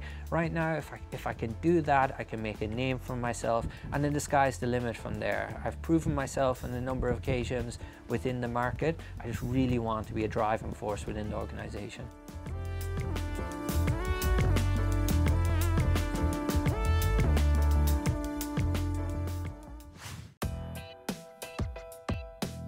Mick, thank you so much again for sharing your chili spot with us. Again, I didn't even know places like this existed in Jamaica, and I love how career driven you are and how you balance it all. It's really interesting and admirable, but thank you so much. It was great getting to know Mick McGrain, branch manager at Toyota Jamaica, and doing all his activities with him, even though I'm still recovering from the CrossFit. Until next time, I'm Candy for Chill Spot. Bye. Well, Mick, I think that's it for this. What is this? Alrighty, just keep your eye on the ball. Oh, God. You want me to go get it for you? We are now here at the Toyota showroom where we're about to meet up with Mick to hear what he has planned for today. What? You have a whole lot more. You never go to page 2. I did not go to page 2.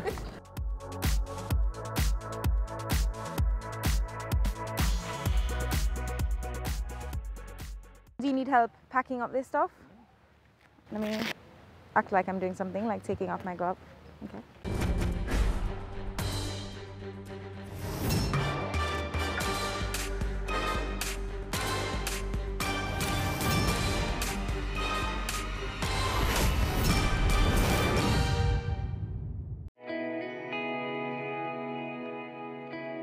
Violence is bad. Violence against our innocent little children is terrible.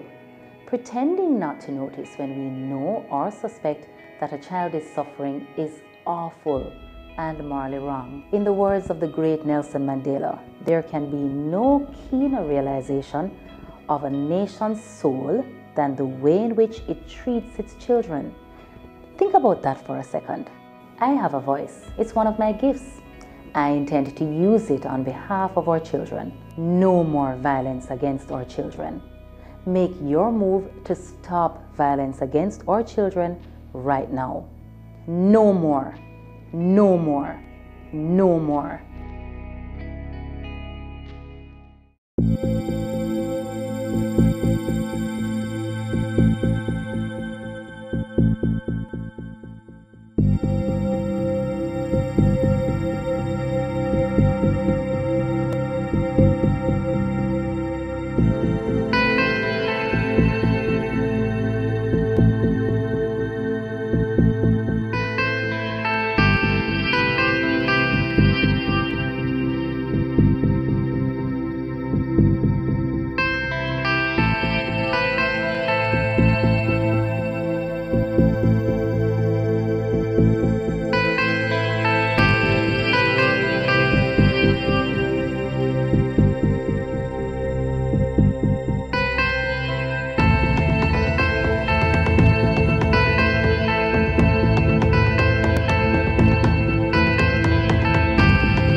You're watching Business Access TV. Business Access. Business Access. Business Access. Business Access. You are watching Business Access TV. Business Access TV. Serious about business. Serious about business.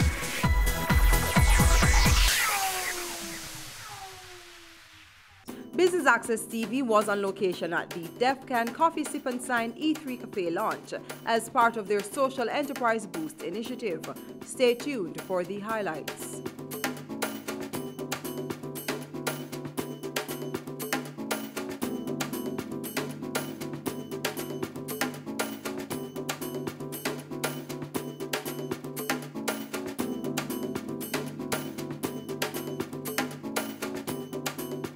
It's wonderful to be a part of SEBI, an organization or initiative that is assisting different organizations in terms of building their own community.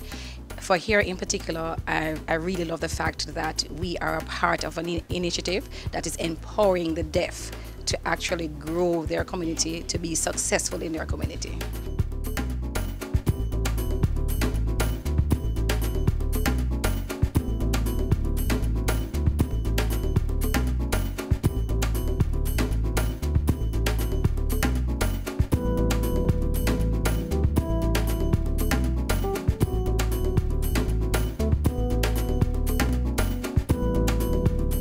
So why are you here today, and what does E3 Cafe mean? It means engage, equip, empower.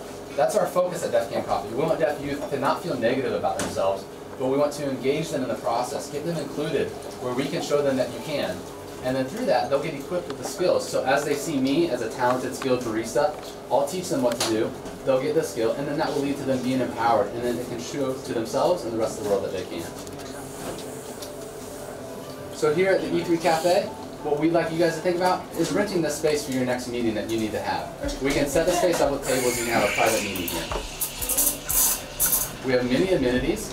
We have great coffee, really comfortable environment. We have a nice television we can do presentations from. We have Wi-Fi here from Digicel, private bathroom, and you know that you're going to help build your mates.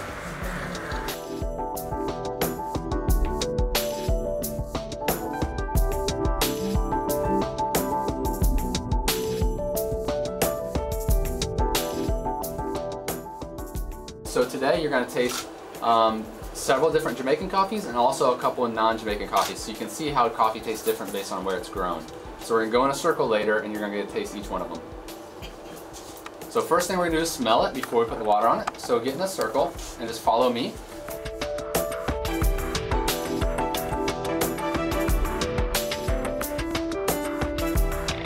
So now we're going to put water on it.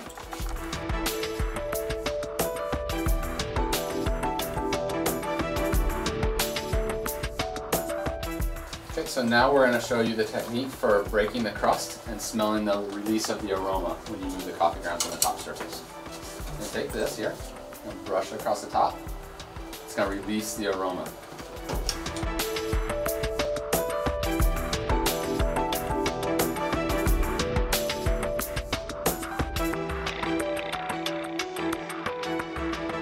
So sometimes you might smell things like fruity elements in some coffees and others you may not. So now we're going to take the coffee grounds off the top layer and then we're going to taste the coffee. So the next process is tasting. You're going to really slurp the coffee and you're going to try to spray it into the back part of your mouth where you're going to be able to smell and taste better than in the front part of your mouth. So it makes a loud sound, but you're going to have to slurp it hard.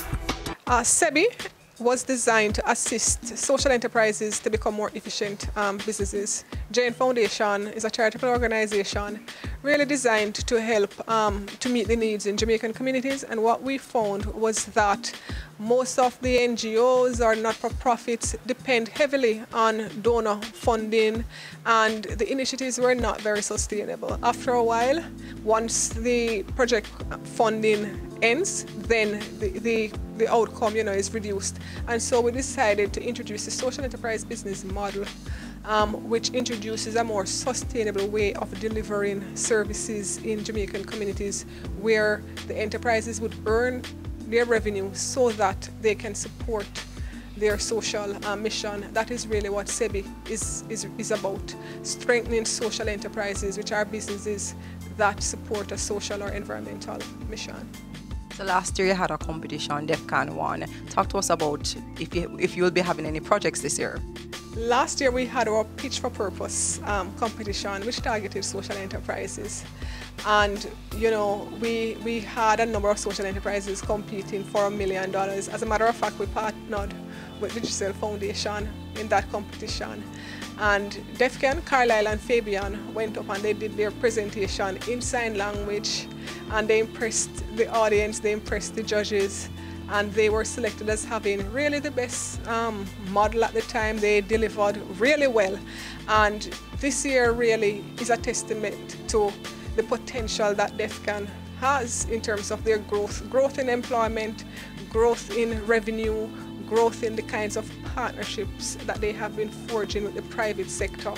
And we did the competition last year. This year we're focusing on really helping a group of enterprises, 14 enterprises to be exact, in our Business Accelerator program. These enterprises have the potential to boost their revenue, and all our enterprises is not just about revenue, it's about the purpose of that revenue. For DEFCON, it is about engaging, equipping and empowering persons from the deaf community, and that is what this event is really about, the Sip and Sign event that we're doing tonight.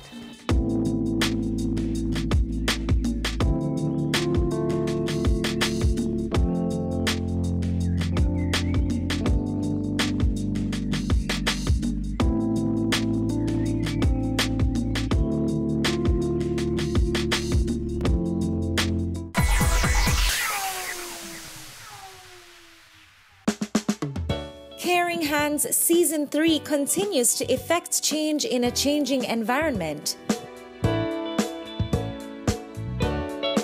Many of us were raised by grandmothers, right? So, I mean, we know the wisdom that these people have. Going beyond business. The little leaders of today are our leaders of tomorrow. And with the proper education, we'll have very good leadership coming from that. That's Season 3 of Caring Hands, creating change and shaping lives, every Sunday at 5:30 p.m. on Business Access TV.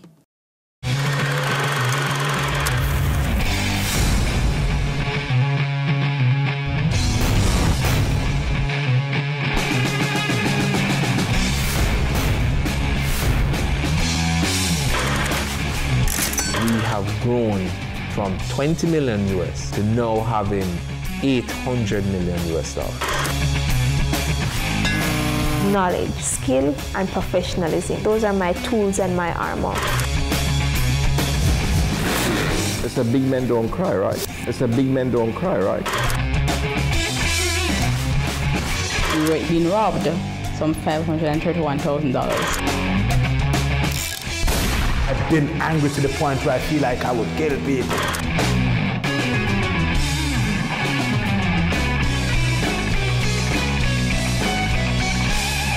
As the end of the year draws nigh and the celebrations begin, let us add some magic to the festivities with our BATV Christmas mix. Why settle for blah when you can have fa la la la la? 60 advertising spots, 10 for all spots. This $1.6 million package is all yours for only $45,000. Don't wait. Contact our sales team today and take advantage of this incredible offer. Our gift to you, BATV Christmas Mix. Offer valid until December 31, 2018. Having a corporate event, seminar, awards show, conference, product launch, workshop, or expo? Business Access TV is here to showcase your event. Contact our sales department at 908-0919, 906-6357, or 908-2775 for more information. Business Access TV, serious about business. Business current affairs you can relate to. Frank, credible discussion. On point with Kalila Reynolds and Dennis Chung. Dissecting the issues, offering solutions to Jamaica's challenges. On Point, Thursdays at 8 p.m. on Business Access TV.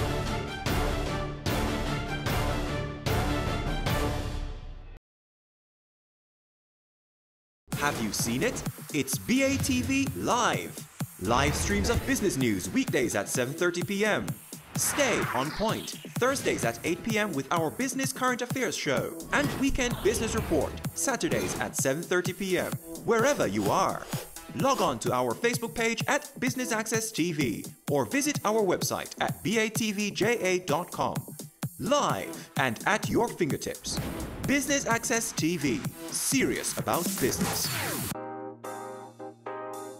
There's only one recommendation for funding that is ever going to come from me, and that is funding from a bank. This is the cost to build, and it includes every nail and screw for the building. Our motto is building communities, building a nation. Get in the know with the world of real estate with Business Access TV's Home Sweet Home, Sundays at 4:30 p.m.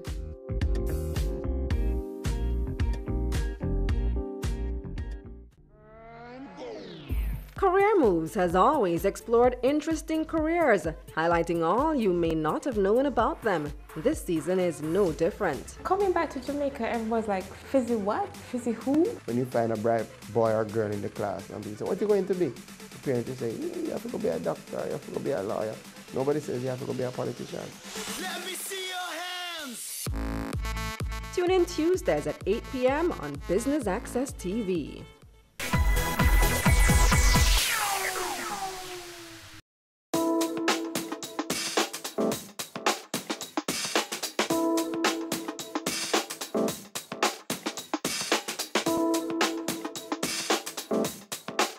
This is used for latte and cappuccino to make it thick, foamy. The cappuccino is a little bit more thick than the latte in terms of the quality and foam. Why do we keep it in the fridge? Because when we're ready to order, when the customer is ready to order, we will know the temperature, and then it will keep it, the air and everything, the taste on a perfect level. Once it's cool, eventually this will turn into a font. So now I'm going to show you using water. The most important thing about this is to keep the pitcher cold at all times.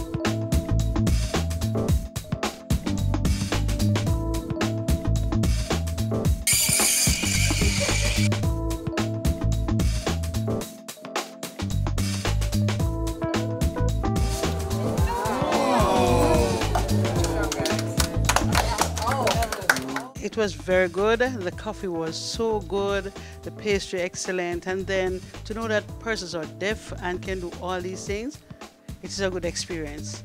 And would you recommend persons to come here? Sure, because you need to support persons who are not able like you, and this is a good venture.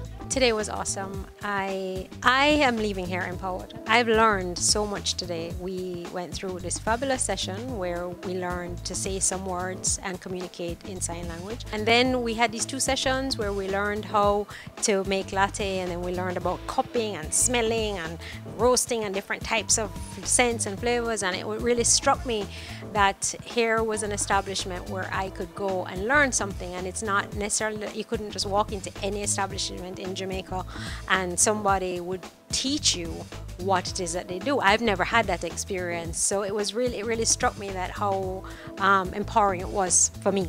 There is no one word to really express what the experience was like today. First of all, the E3 Cafe, which really stands for Engage, Equip and Empower, and that is what they did. And it is powered by DEFCAN. And there's so many things that we took away from it, but off the top of my head, it's number one that we must have respect for the deaf community. Seeing them or hearing that they're deaf does not mean that they are disabled by any means. They do not want pity. They do not want handouts. And they tell you that with a sense of pride. What they want is for you to respect the fact that they're hardworking Jamaicans bringing this service, this barista service to Jamaica. And it is something that we have to really get up and look at our communities and to see how we can support them better. So that's the first aspect of the go. So they also taught us different communication, how they communicate, and they taught us some special words. So, learning to say thank you and coffee and great, and I just think they're so cool. We learned things like that, and that also made us feel inclusive, and I really like that. But to take it to the next level, what they did was they showed us how to prepare espresso and cappuccino, and you really get a sense of pride when they work. Each of them knew exactly what his or her role was and how they could really move around their space efficiently. Something that I will not forget, even when we went and we did the cupping and the smelling of all the different coffee and the coffee beans, is the fact that something that we look at them as being a weakness is a strength for them. So their heightened sense of smell and touch allows them to be better baristas than the normal-bodied, well-able persons can be.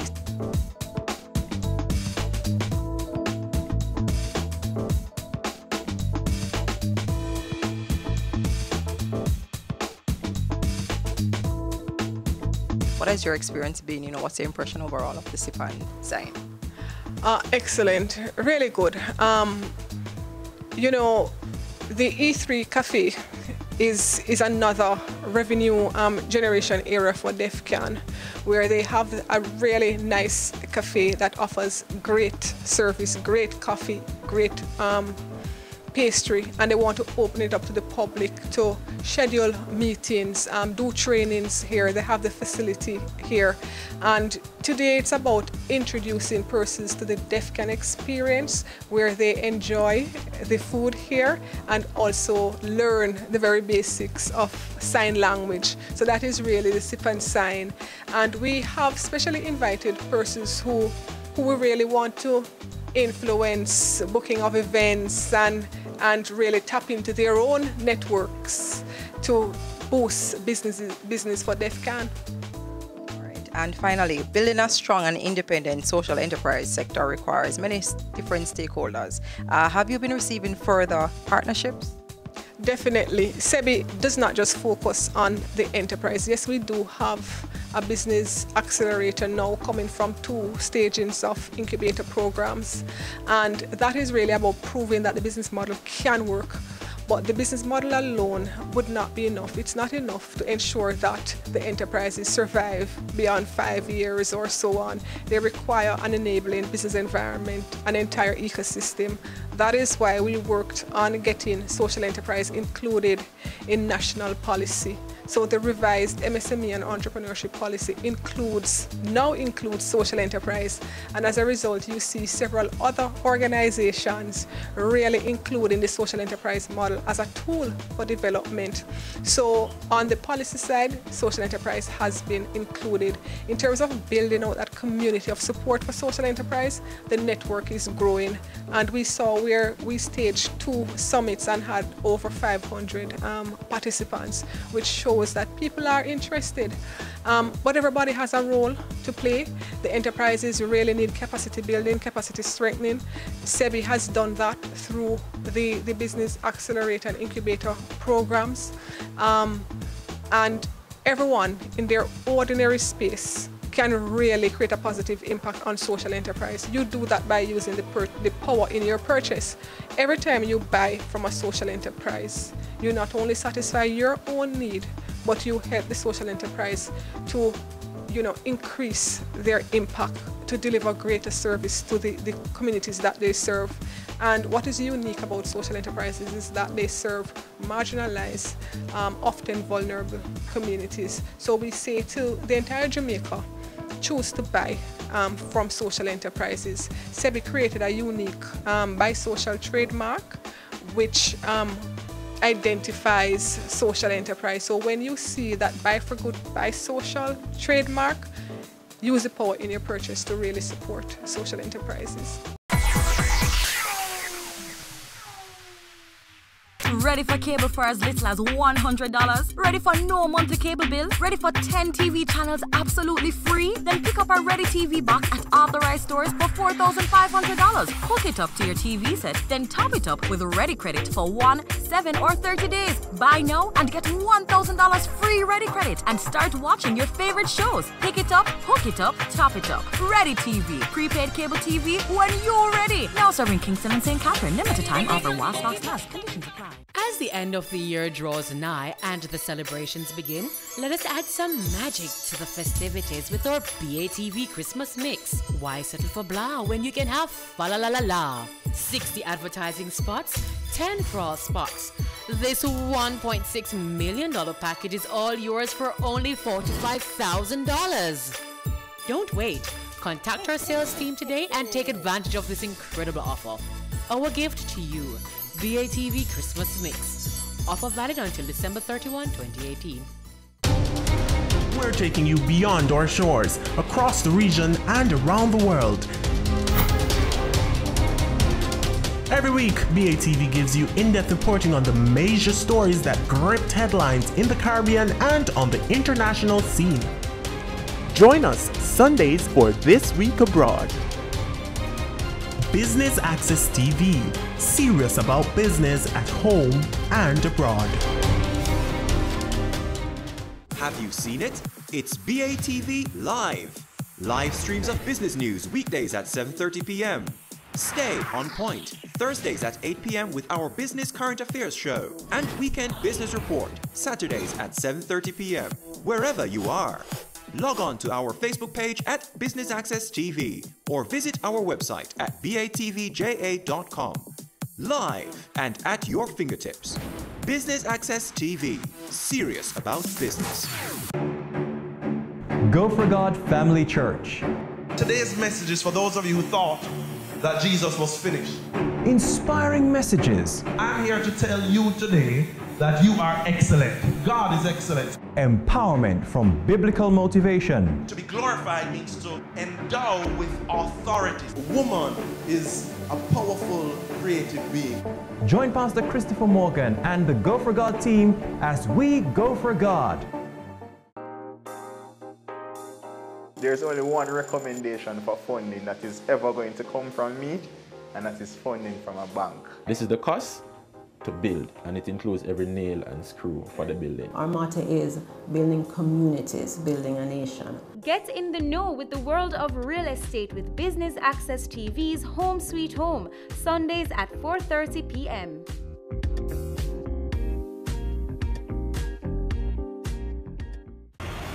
This is Weekend Business Report. Economic windfall. Unsecured loans. Alleged corruption. Follows the closure. If they made this investment. Brokers strive to increase revenues. He sought some answers. Financial meltdown. Here are the week's final numbers. Here's Garth.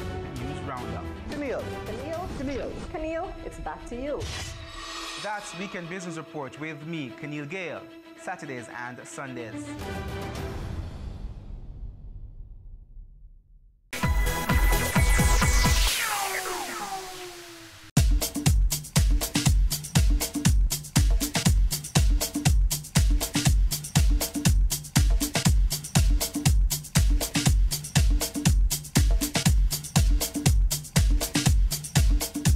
I was quite pleased. I was delighted to be a part of the event. I had no idea what it was previously.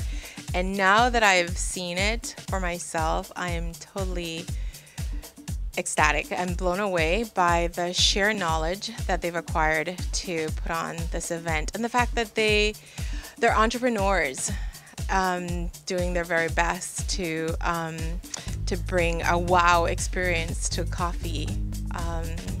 It's incredible. I just love it. The taste of the coffee is just amazing. I learned more about coffee. I thought I knew a lot about coffee, but apparently I didn't know enough. So I'm quite delighted. And in terms of the sign languages that goes along with it, they're very knowledgeable. They're just incredible group of people. And I'm delighted to have been here, really.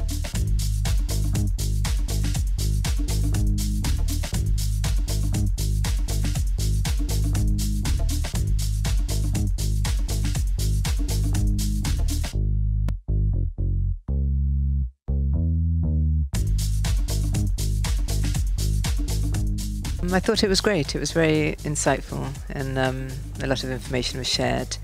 I've known DEFCAN for 2 years, and I brought my students here, and even that time we didn't do any signing. So that was really interesting. It was interesting to see how complex it is and simple at the same time, and the whole event was very nice. It was interesting. Well, I too think it was awesome. I think that I've learned so much here, not only about the deaf experience, but also coffee. And I'm associated with 2 schools off the Mountain View Avenue. And I know that in both schools, one is a basic school, one is a prep school, kinder prep school. And we teach sign language in both the schools. And being here, I feel that the Ministry of Education should really consider making sign language mandatory in our educational curriculum, so that we all can communicate with everybody. And so this has really opened my eyes, and I hope many people come to this wonderful cafe and experience this. It's easy to get to, and it's very central, and I really recommend it. I will recommend it to many, many people. Last year, DEFCAN won the SEBI Pitch for Purpose competition, and you have now transitioned to the accelerator phase. Talk to us about that. So everything that we've been learning through the SEBI program the last 2 years, like financial management, how to invest our money, how to cost things properly, we're applying that to our business. So we did that in the Pitch for Purpose competition. We applied what we learned, had our vision, had our purpose, what we wanted to achieve through it. And we were a little bit nervous during the competition ourselves, not really sure that we would win. We honestly didn't expect to win first place, but we did. We won the top prize of $1 million, and we used that to invest in a bus. That bus is branded, and so everywhere we drive, it's sharing our message and it's marketing our company. We had an older bus, but it was not nearly as good, and the new bus now really helps us to market ourselves, helps us to go to more events, and really has helped us develop our business, because through those events, more people found out about us, and through that we got more partnerships. So the money we earn through the monthly events that we do at different places, that helps us to grow our business. And then that spread to the more partnerships. So we're at several different cafes and coffee shops across the island now, and it really has helped our business to grow. And how was your experience this evening at the Sip and Sign? Oh, it really felt so good.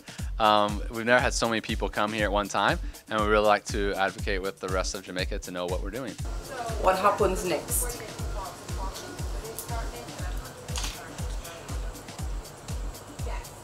Right now, we want to just continue to educate people. We want people to know that we can. We're even going to other countries. We're going to Kenya to share the message that Deaf can. That's it from us here. Keep it locked to Business Access TV. Serious about business.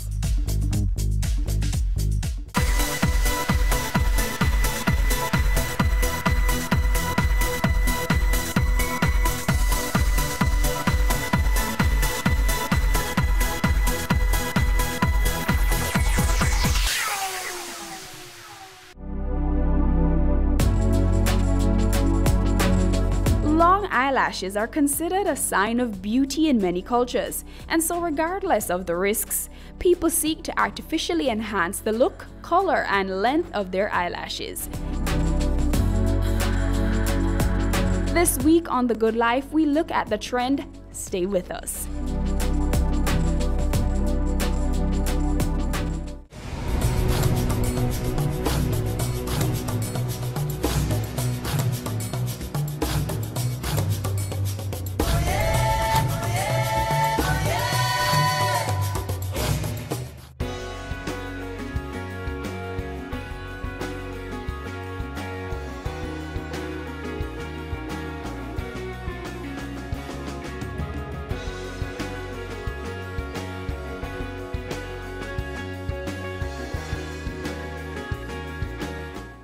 I'm here with Tevier Thompson, who's the owner and operator of Lavish Lashes. Hey Tevier. Hi.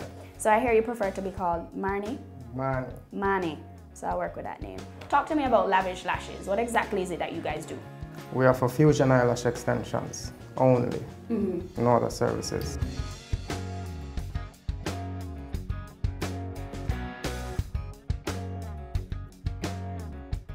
So talk to me about the startup process for Lavish Lashes. Why did you decide to get into the business? Well, it wasn't really me. I was engaged, and me and my fiance, we started this business. She used to be the one doing the lashes. I was behind the scenes doing the marketing, the entire works. Okay. Unfortunately, she passed. Oh, sorry and to hear. I decided to honor her by continuing the business.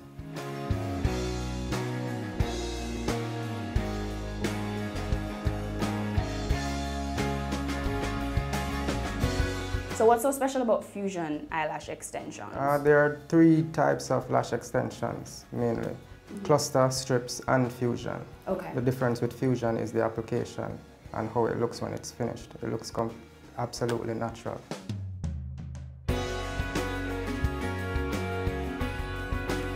Are there any other benefits to fusion lashes as opposed to the lash strips or the clusters? Yes, there are several benefits. Like I said before, it looks very natural, no one can tell. It lasts much longer as well. Okay. It's very light on the eyelids. You don't feel anything, you don't see any glue.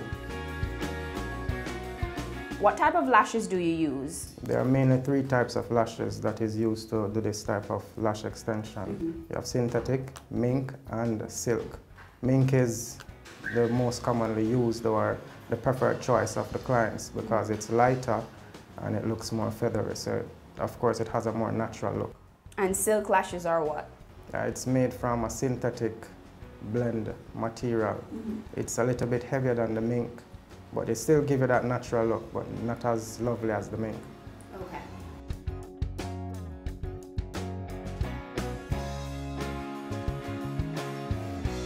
So why do you find that women are coming in to get their lashes done? Well, women have professionals coming through here to get the lashes enhanced because they want that natural look. They don't want anyone to just look at their lashes and know that it has been extended. Okay. Clients can choose between the lengths that they want to have their lashes extended. Also, you can choose the thickness, so you can choose the amount of volume that you need for whichever occasion. Okay. So we have lashes to suit different individuals for whichever occasion. The length of the lashes ranges between 8 millimeters to 15 millimeters that I use here. Okay. Now, a client don't necessarily need anything longer than 15 millimeters if they want to have that natural look. Okay. So why should I choose beauty or fusion lashes as opposed to, you know, the clusters or the lash strips? It does not damage your lashes, unlike the strips and the cluster like you mentioned before. With the strips and the cluster, everything is done in such a way where your lashes can't breathe, they can't grow independently. So you find that it will damage your lashes. With the fusion lashes, it's about the process, the technique. It is applied single strand by strand. So every natural lash that you have is still able to breathe on its own and to grow on its own and to fall out after it reaches full maturity.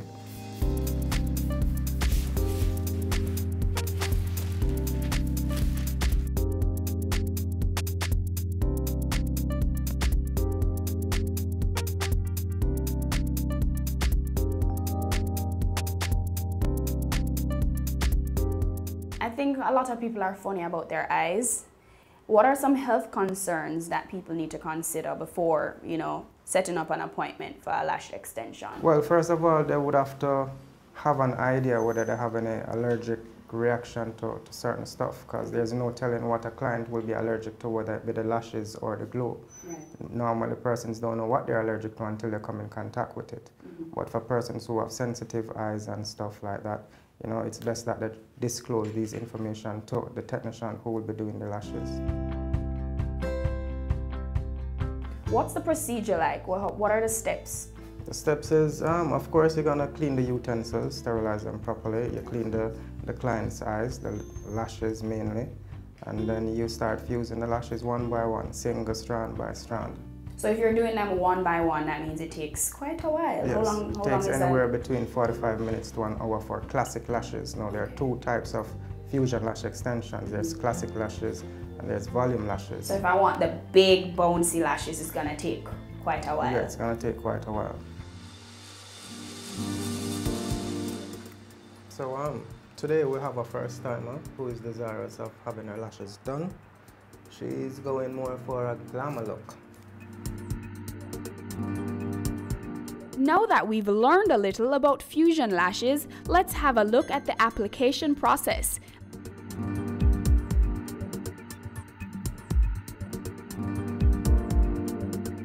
So what I did, I took out 3 different lengths of lashes, because that's how your lashes grow. They're not all the same length. So to have that natural look, that's how it's done. Micropore tapes to secure the lower lashes so they don't get glued up with the upper ones. We apply just a little bit of Vaseline to the skin so the tape don't stick.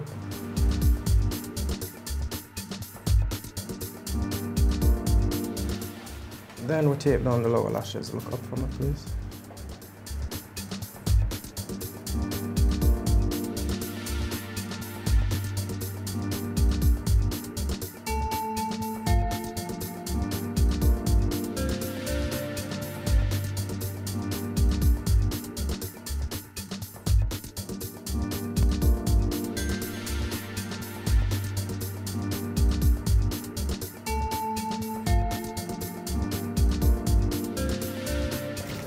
Yes, we have special glue that is made for this purpose here. Nothing is substituted, and it has to be kept in the fridge.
Don't go anywhere. The Good Life will be right back. Stay with us.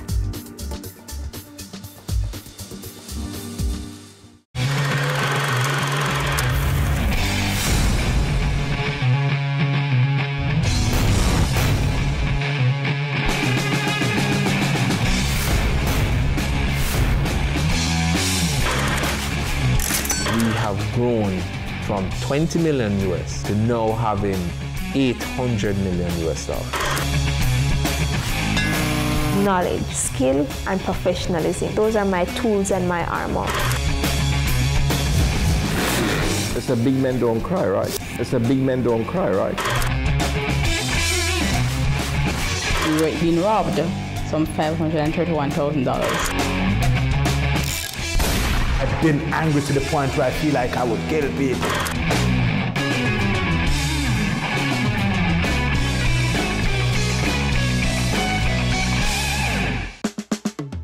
Caring Hands Season 3 continues to effect change in a changing environment.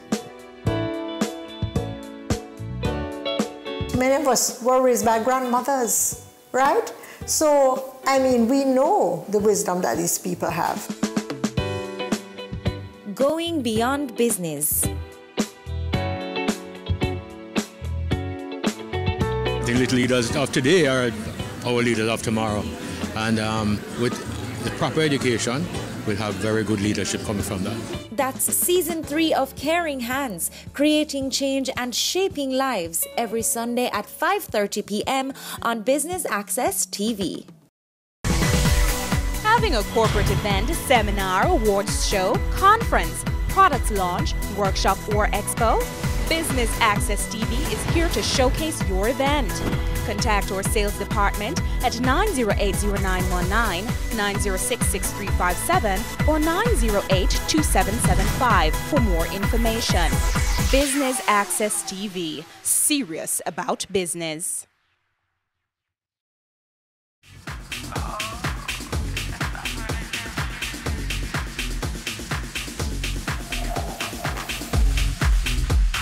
Welcome back to The Good Life. This week we are emphasizing the eyes and enhancing beauty with eyelash extensions. But what do you know about lashes in general? Here's a few need to know. Tiny mites live in your eyelashes, but don't worry, we need them. 1 to 5 eyelashes will drop out each day. And if you are not into artificial lashes, natural oils such as olive, coconut, or castor oil promote healthier and longer eyelash growth.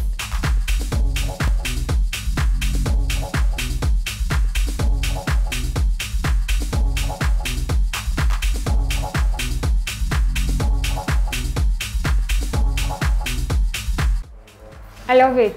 I cannot believe how natural it actually looks. I've always been hesitant about putting things on my eye, but he did a superb job. Like, it really looks like mine. I'll be coming back. Manny, I love it. Thank you very much, darling. Thank you very much. I swear. Put it on. I love it. I do.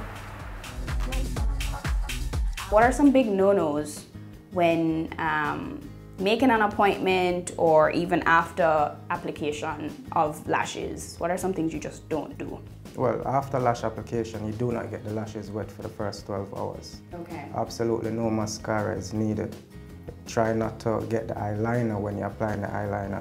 Try not to get it onto the lashes. What happens if the mascara or any oily products get on the lashes, they fall out sooner than they should. Okay. Lashes should normally last anywhere between 4 to 6 weeks.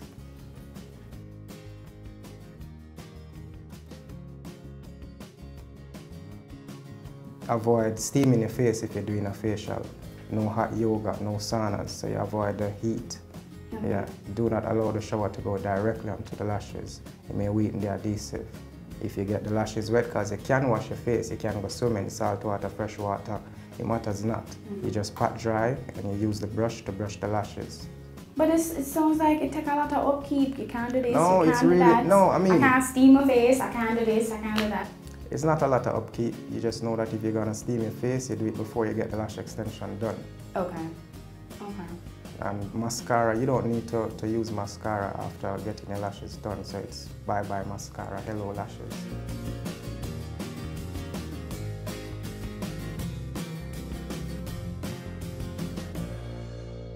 Let's talk about costs. How much is it gonna run me to get a classic set of lashes? Classic set of lashes will cost you $5,000 here. Mm-hmm. But I guess, what's the average market price then? Because you may have one price here and elsewhere it's... Well, you have persons charging upwards of $200 US here locally to get this service done, the classic lashes. Okay. But here you get it for only 5,000 Jamaican dollars. Okay, so what if I wanted the big voluminous lashes? Right here, volume lashes, it's only $10,000. Okay, I love the way you say it's only $10,000. It's like it's only $1, you know? Alrighty, is there anything else that you want to add that you think is of importance for someone who's never done their lashes before or may not know about, you know, lash extensions in general? Please to note that one would have to refill their lashes anywhere between 2 to 3 weeks because they do shed lashes naturally. So if you want to have that fullness, then you refill the lashes after 2 to 3 weeks. Okay, every 2 to 3 weeks I'd have to come back and get them replaced. That's right. What's the cost of... Cost of refill is only $2,500. Oh, okay. So is it a case where I get a full set or I get an application this week and then I'll come back in 2 or 3 weeks and I'll spend the $2,500 and then I'll keep replacing? Yes, or... you could always keep just refilling. Mm-hmm. So at first you pay to get a full set, then after that you could always continue refilling your lashes. And like I said before, your lashes will not be damaged in any way at all. We do have clients that has been refilling their lashes for years.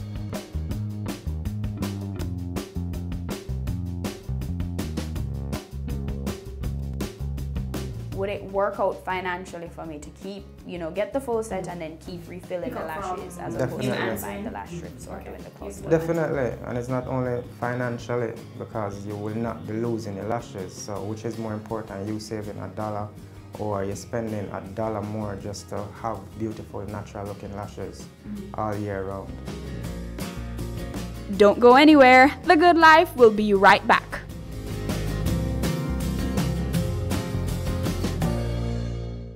Business current affairs you can relate to. Frank, credible discussion. On point with Kalila Reynolds and Dennis Chung. Dissecting the issues, offering solutions to Jamaica's challenges. On Point, Thursdays at 8 p.m. on Business Access TV.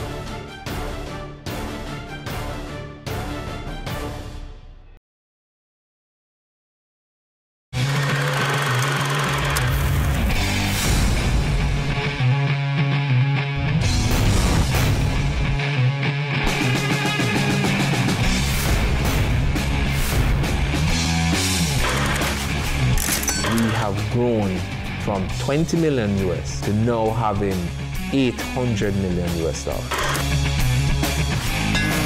Knowledge, skill, and professionalism. Those are my tools and my armor.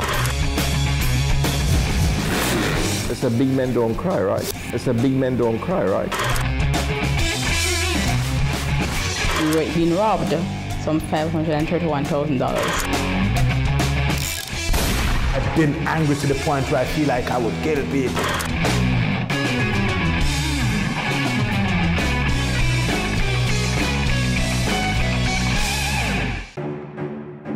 Go for God Family Church.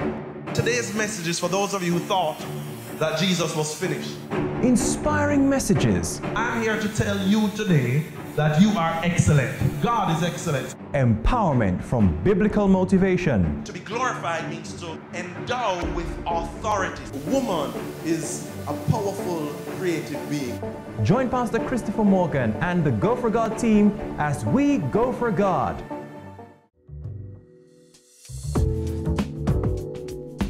Welcome back to The Good Life. We've just learned about the growing trend of fusion lashes. But there are other kinds of lash extensions. Let's find out more about them and possible effects of the trend. Hi, my name is Shelleen Gregory. I am a certified and registered makeup artist with the Limerick Institute.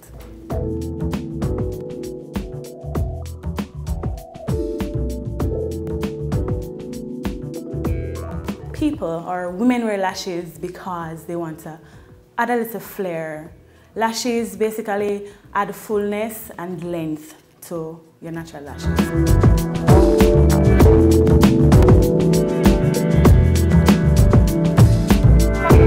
We have 3 types of lashes. There is the individual lash, there is the strip lashes, and then there is the clustered flare. Fusion lashes are actually adding extensions to the natural lash. So fusion is done per strand, while false lashes are extensions that are put in to the natural lashes. They're not added onto a strip, they're actually placed on the band of the lash, your natural lashes.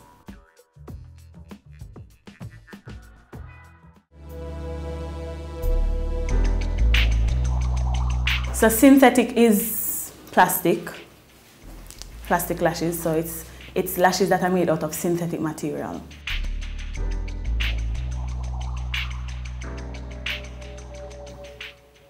This is a blend, so we have lashes that are made out of human hair, mink, silk, and synthetic. So we have various types of material that are used to make lashes. When applying strip lashes, first you can line the eyes if you choose, or line it after, so it's up to you. And then you apply mascara to the top lashes, your natural lashes. Then of course you want to remove the strip lashes from the container and secure them, because strip lashes get lost so easy, too easy. And then you apply eyelash glue to the band of the lash. There are several types of eyelash glue, and the lash glue depends on the lash. So we have strip lash glue, we have individual lash glue. So it's strip lash glue to the band of the lash, not from the container, but use something to apply it, because you want to be careful. You do not want to apply too much glue to your lash to spoil your lashes. And then you put them to dry, get tacky for a little bit, probably 10 to 15 seconds. Do not blow on lashes. Just, if you need them to be dried quicker, just secure them in the tweezer and fan them.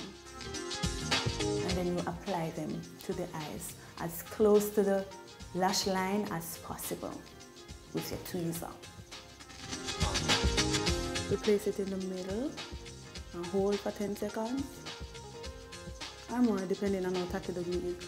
And then we place each end as close to the natural lash line as possible.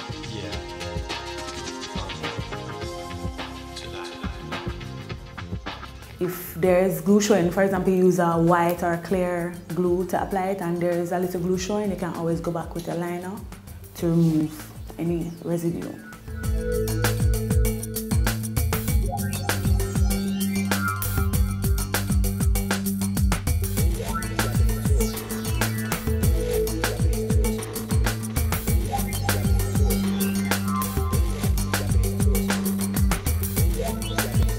Strip lashes work best for sensitive eyes, if somebody's afraid of the eyes, because it is easy to put on and easy to remove.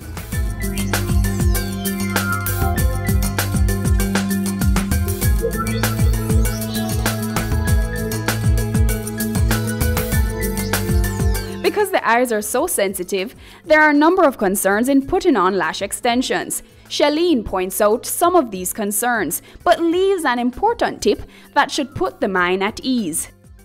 There are some concerns.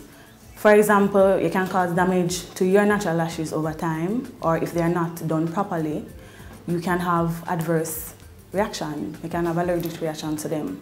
And also, you have to think about bacteria, because the lash and the glue, they trap and hold dirt. So those are some of the concerns that persons might have when it comes onto lashes. My personal tips: one, if you are going to get your lashes done, be sure to get a professional. Some concerns of persons I've come across are like their lashes are totally gone, like the artist or the person who applied lashes used hair glue to apply false lashes, and then their lashes were gone. When by the time they tried to remove the false lashes, their lashes went with the false lashes. Others, they got an eye infection. Their eyes were glued closed. So you have to be really careful because the eyes are very sensitive. Test products, one, you're probably allergic to glue, the eyelash glue. So what works for you? You have to think about sanitization and bacteriology. Is the person washing their hands? Are they sanitizing their tools, you know? What is the purpose of the lash? What is the occasion? You're going out to an event. You're not a person who wears lashes, but you know you want to add a little flair. I'd advise strip lashes because it's a one event thing, so they're easily applied and they can be easily removed. So strip lashes. If you want something semi-permanent, then you could choose individual lashes, which would last a bit longer. My tip is get professional advice before doing lashes. Cost of beauty depends on the type of lash. So somebody who wants to apply lashes on themselves, strip lashes would be the best and the easiest and the cheapest way to go. It is less time consuming because it is a strip. You just apply glue to the band and then you apply it to your eyes. While individual lashes, it's like a cluster of 3 to 4 lashes and then you apply them one at a time between your natural eyelashes. So that is more time consuming. So if you should get an artist or a person to apply strip lashes versus the individual lashes, more than likely the individual will take more time and will cost you more. Strip lashes, depending on the quality of the lashes, they can be reused multiple times. You can clean them with your alcohol and you can also soak them in warm water when you remove the glue. So strip lashes, depending on the quality, can be reused. While individuals, you put them in and they can last throughout the growth spurt of the human hair, which is 6 to 8 weeks, but it depends. You know, person's hair grow faster than some, so it depends. And you can always fill them out when probably some have fallen out, but it is recommended that the longest you keep in the individual lashes is 3 weeks tops, because as I said before, the glue traps dirt and bacteria, so we don't want to keep that on our eyes for too long. Regardless of the concerns and the price of this beauty trend, Shalene says eyelash extensions are going nowhere. If anything, people are going bigger and bolder. Persons who put lashes on the bottom lashes, on their bottom natural lashes, they just want a little drama, a little flair, you know? Drama is in excitement of the eyes, is in makeup trends people love to follow. So, you know, applying lashes to the bottom of the eye, it just adds a little flair and a little more excitement to the eyes, and you know, nothing is wrong with that. It's up to you. What do you like? What works for you? Lashes will remain. They're going nowhere because beauty is in. You realize females, you know, beauty is definitely in, and lashes, no matter how good you think your makeup look, I'm telling you, you drop a pair of lashes on those eyes and everything changes. So lashes, concern, costs, lashes will remain.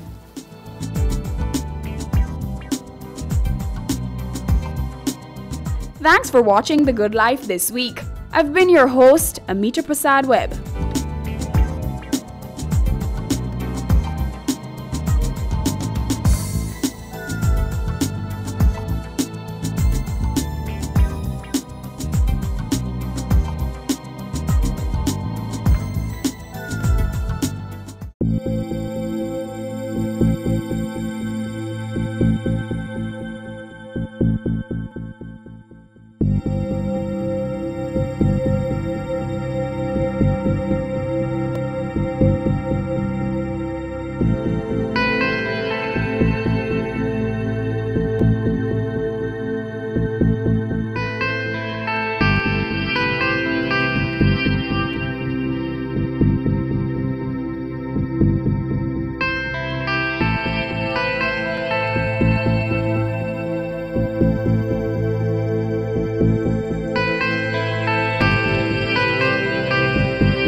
girl Vivica Fox, and you are watching Business Access. There is evidence of urban planning and designed communities dating back to the Mesopotamian, Indus Valley, Minoan, and Egyptian civilizations in the 3rd millennium BC. The ruins of cities were found to have paved streets that were laid out at right angles in a grid pattern. Fast forward to the 19th century, and the idea of urban planning grew at an exponential rate with the rise of industrialized cities. The first academics course on urban planning was offered by the University of Liverpool in 1909. The profession as an urban planner came into being. Let's find out more on this episode of Career Moves.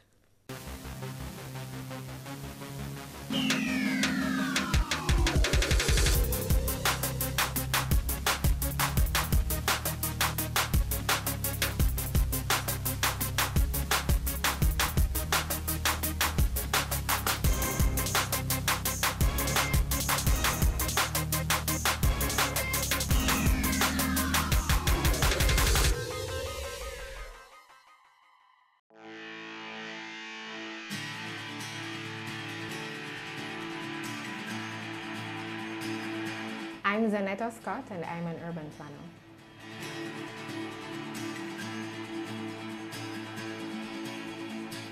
Urban planning is the management of space. That's the best definition I can give. It marries so many fields. It marries design, land use, emergency management, transportation planning, basically anything that has to do with how space is laid out and managed. So how did this interest in planning develop? So I went to Arden High School, and it was a great opportunity, and it was very dynamic in terms of all the subjects that we were exposed to, and so we had this full gamut of options, you know, when we were choosing what we wanted to become. Geography was my favorite subject. I loved how interactive it was, you know, not necessarily because I was a tree hugger, but I just loved seeing maps come to life. We had a lot of site visits, a lot of field trips. We went to caves, and all of that built a love for land and a love for the sense of space. And so I always wanted to find a career that would place me, you know, somewhere that I'm always outside in the field working. That was a big thing for me in terms of when I wanted to choose my career. I do have a love for art as well. And so it was always between architecture and urban planning. And so eventually I chose urban planning because it is more diverse. And I mean, I love to draw, but I found that urban planning could give me that as well. Another plus was that I wasn't too inclined to do sixth form, and I found out that urban planning, which is taught at the University of Technology, doesn't require, you know, CAPE subjects, so that was a plus for me, you know. I went straight from high school to university. Being accepted in a tertiary institution comes with anxiety, especially when starting courses not previously exposed to. This is how Zanetta Scott approached urban planning. I did a lot of research before I got there, but when I went to UTech, I found that the concept of what planning really is wasn't so well defined to persons outside of this space, you know. I found myself often explaining what an urban planner is, what we do, but inside that environment, you know, it really exposed our minds to really how important this career is. Form has to marry function, and it has to match function somehow. So we can't have like a hospital next to a garbage dump. And it's planners who create land use plans and land use maps and determine the best layout of space. And that's why when you want to expand your house and you go to the parish council would then assess your plan and determine if, you know, this house makes sense with the grand scheme of things. Everything has to fall into a master plan, and it's urban planners who identify all the underlying factors and overarching factors that have to do with how land works best. And so we look at, is there a river nearby that would make this factory, you know, not suitable to be built here, or what's the best potential layout for this road. These are the things that we consider, and also the human implication. That's a thing that planning really looks at, the human and social implications of development. You know, do we do mass development and then forget about small communities? Do we do all high-rise and then forget about single lots? Where do we put parks? Do we need parks? All of those things, that's what we do in planning. Urban planners usually specialize in different areas. Zanetta explains her specific role as a planner and highlights some of the popular ones in Jamaica. Though I'm an urban planner by profession, I'm an environmental planner by practice. So I work in housing, and when we come up with new projects or new ideas for projects, we do have to get permission or approvals from various regulatory agencies to make sure that this new project, you know, works with all the development guidelines that exist. And so I prepare all those submissions, you know, to get environmental approvals. I also prepare proposals for new projects. You know, we see a plot of land and we come up with all the various ideas for what we could use that land for and how best to provide housing, especially for low-income persons. Other than environmental planning, which is the field I'm in, you have tourism planners, you have social planners, you have economic planners, disaster management planners, transportation planners, and all of that ties into some aspect of managing land and people. Interested to know what goes on in a day in the life of an urban planner? Here's a brief summary based on the sector Zanetta works in and the position she has. For me, as an urban planner who's in housing, my day can look different. For most days, I'm in the office. We have various projects that are in various stages of planning. Some we're just conceptualizing, some the designs are done and we need to rush them out for approvals. Sometimes you may need to visit a site. Sometimes you may need to visit a community that's already built up. Sometimes we find out about a new project or a potential new project, and we want to go out there and see, could this work? Could this be a viable project, for houses? Could we put houses here? But mostly it's in the office. That's my planning experience. It's different for everybody in planning. I interface a lot with all the regulatory agencies, lots of calls. Yes, Senator, your plans are still, being processed. So it's a very rewarding experience daily. I've always enjoyed being an urban planner as long as I've been one. The course started in the mid to early 1970s. It's still the first of its kind in Jamaica and in the Caribbean still. Business current affairs you can relate to. Frank, credible discussion. On Point with Kalila Reynolds and Dennis Chung. Dissecting the issues, offering solutions to Jamaica's challenges. On Point, Thursdays at 8 p.m. on Business Access TV.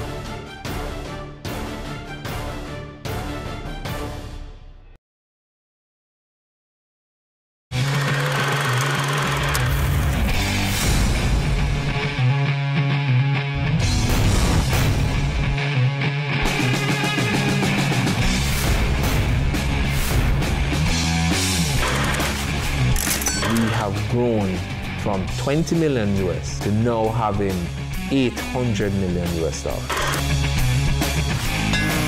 Knowledge, skill, and professionalism. Those are my tools and my armor.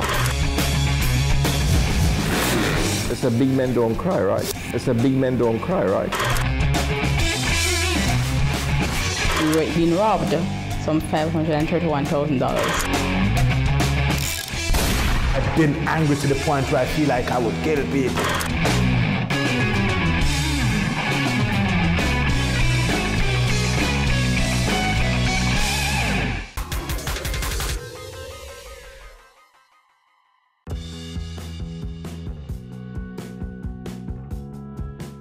I think they're responsible for the design of urban developments, as in the location of hospitals, schools, supermarkets, where is ideal to build a housing development, especially considering an area that is prone to certain disasters. They have to know the areas which are at high risk for floods, earthquakes, tsunamis, stuff like that, and build urban developments in a safe way so that the persons who live there are ensured safety and security. Well, urban planners, their duty is to ensure that certain businesses or certain places of business are in the correct location. So for example, you have housing quarters and you have hospitals, police stations, and all the other areas that persons in the general public have to access. Urban planners basically decide if a certain area is fit for hospitals, businesses, living quarters, that kind of stuff.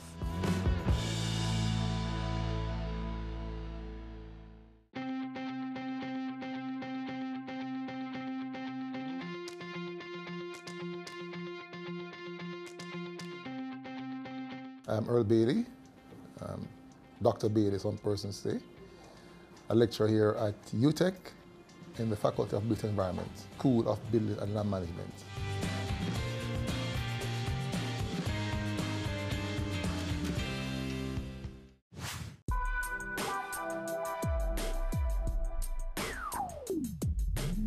The course started in the mid to early 1970s. It's still the first of its kind in Jamaica and in the Caribbean still. It began out of a need to increase the cadre of planners in the Caribbean, so it became a training hub for the Caribbean region where there were no professions that are involved in these areas of housing development beyond the physical construction, because they were more concerned about creating communities than building housing schemes, which are two separate things. So persons who were trained in housing, transportation, waste management, disaster mitigation and planning, urban governance, settlement design, urban design, all the things that were coming from the industrial period in North America and the Renaissance period in Europe. There was nothing in the Caribbean to facilitate development post-emancipation, post-emancipation and post-slavery and post-independence. So the program began to fill that gap back in those days. It has evolved a lot since then to include other elements that deal with even urban psychology, urban economics, regional development, which is sometimes overlooked at the expense of urban development. So from the 70s until now, we have been here offering the program. Interested in a career in urban planning? Here are the prerequisites to get acceptance into the University of Technology.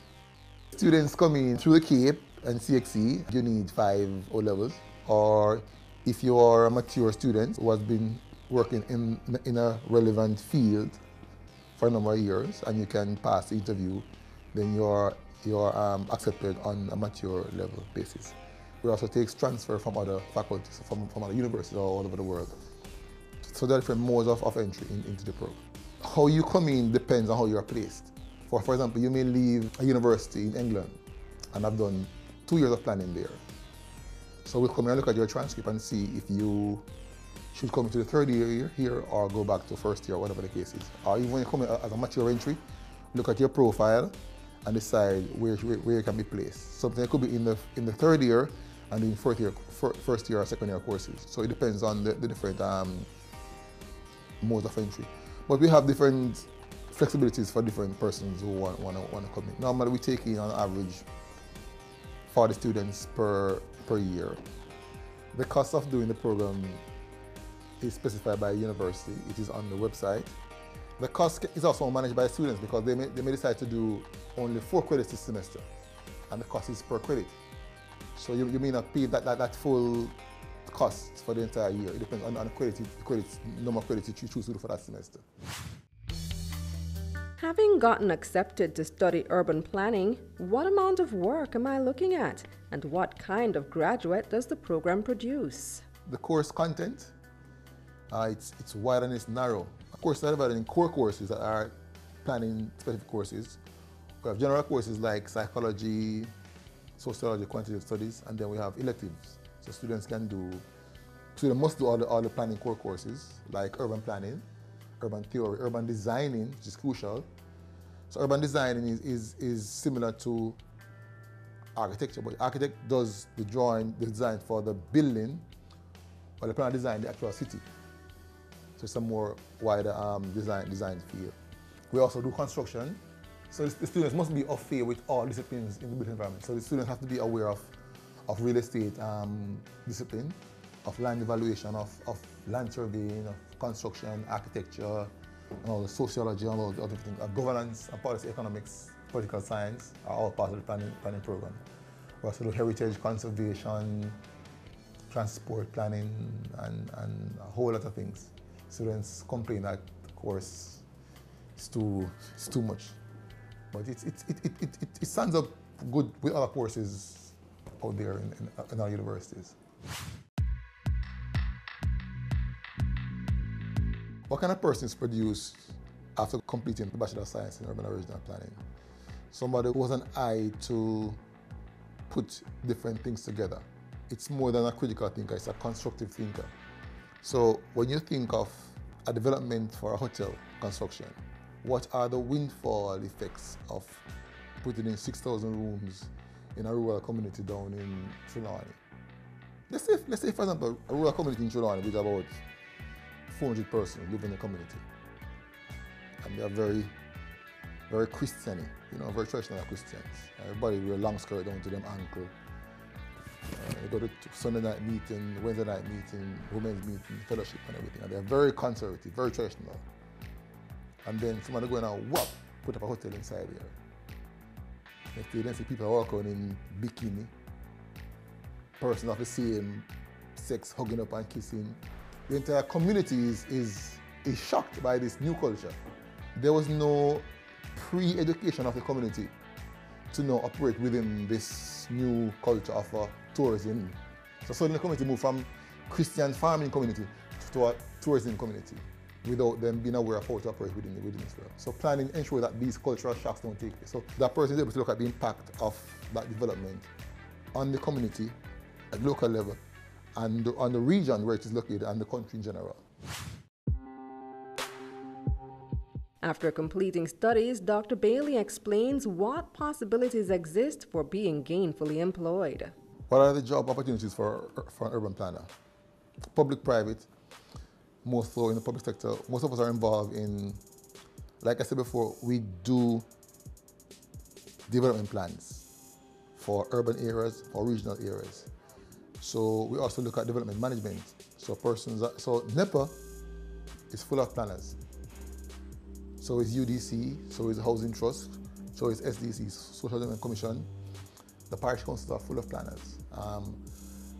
Companies that do estate management and planning, that manage physical properties, land. So issues that do with land development, planners are there. Issues that deal with transportation, they are there. With housing, they are there. All the ministries that deal with all different sectors. So like medicine, you specialize in, you can be a housing planner, a transport planner, disaster planner, or you be a general planner, as the case may be. So avenues for abroad, like in Australia, Canada, and Germany, planners are big in those areas. The importance of a career in urban planning and the need for planning is evident.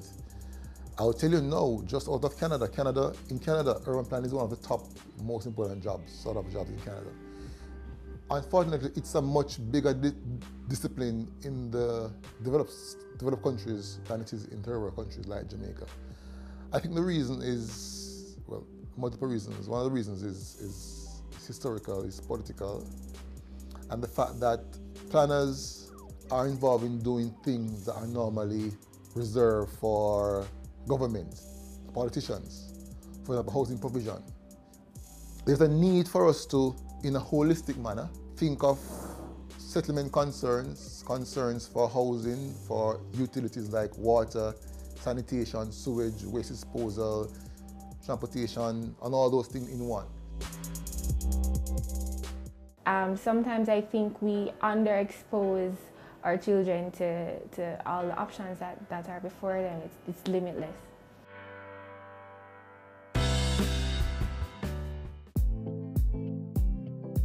Stay current and gain more information on the ever-evolving industry of real estate on Home Sweet Home, Sundays at 4:30 p.m. on Business Access TV. As the end of the year draws nigh and the celebrations begin, let us add some magic to the festivities with our BATV Christmas mix. Why settle for blah when you can have fa la la la la? 60 advertising spots, 10 crawl spots. This $1.6 million package is all yours for only $45,000. Don't wait. Contact our sales team today and take advantage of this incredible offer. Our gift to you, BATV Christmas Mix. Offer valid until December 31, 2018.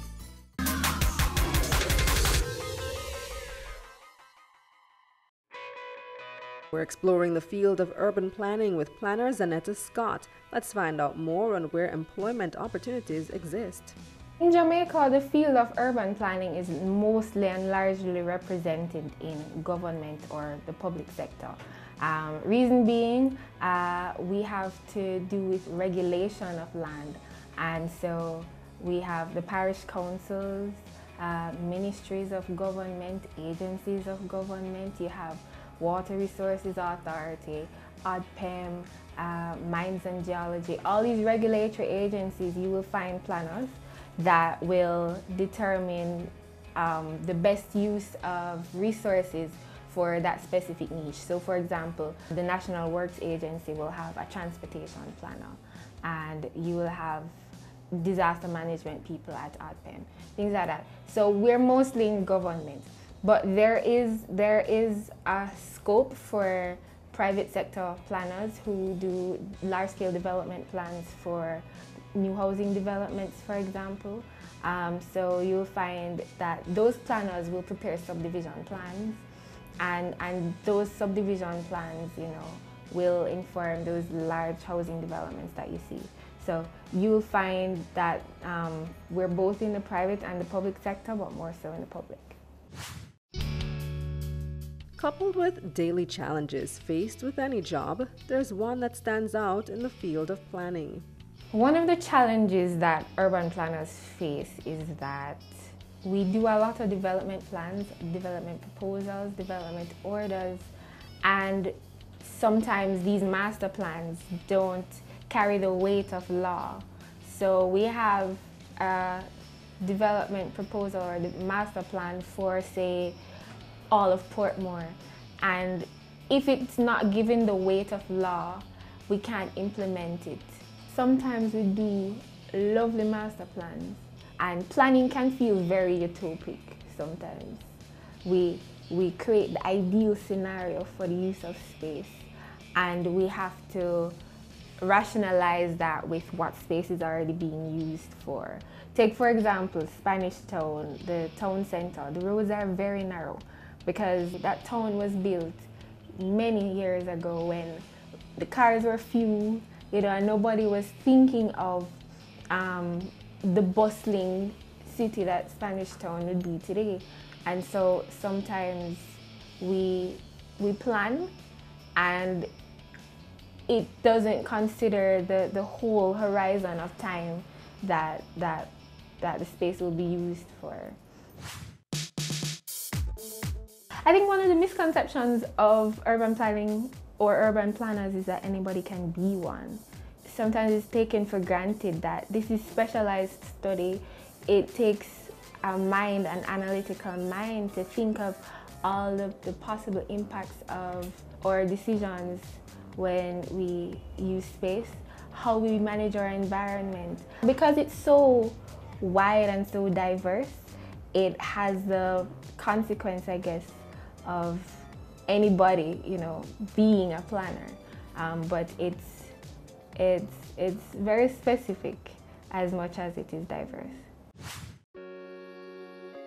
As a planner in housing, here's what Zanetta finds most rewarding. You get to impact people's lives every day. For me, in housing, I think of the fact that the houses that we design are for a section of the housing market that is underrepresented in terms of houses are outside of the reach of the pockets of many Jamaicans, and being able to plan for that particular group of people is personally rewarding for me. But on a broader scale, so much urban planning is about community development. It's about going into communities and empowering them with the skills, the access, the opportunities. It gives a voice to disenfranchised communities. It upholds people's right to public space, the right to parks, the right to enjoy open space. And it's us as planners who make sure that those guidelines, are preserved. Planning is a diverse field, and so the compensation package for a planner is just as diverse. It can start from as about $1 million a year for a new planner or a junior planner. You have senior planners, and what I've observed is a lot of senior planners advance to management of departments, of divisions, and so their role becomes more managerial, more so than day-to-day, planning activities. And so a manager's salary can, be very diverse. It can run the whole scope of a senior government officer to, if you're in the private sector, your compensation is dependent on your performance or how many projects you complete in a year. My advice to persons who are considering urban planning is it's a great career to be in. It's a career that will allow you to be creative. Also research it widely. There are different aspects of planning that you can choose to pursue, and your research experience in university will allow you to start honing in on that aspect of planning that you really want to pursue. Get to know the different agencies that have urban planners, find out what they do there. Try to get a summer job at a company that does urban planning so you can see up close their day-to-day planning life.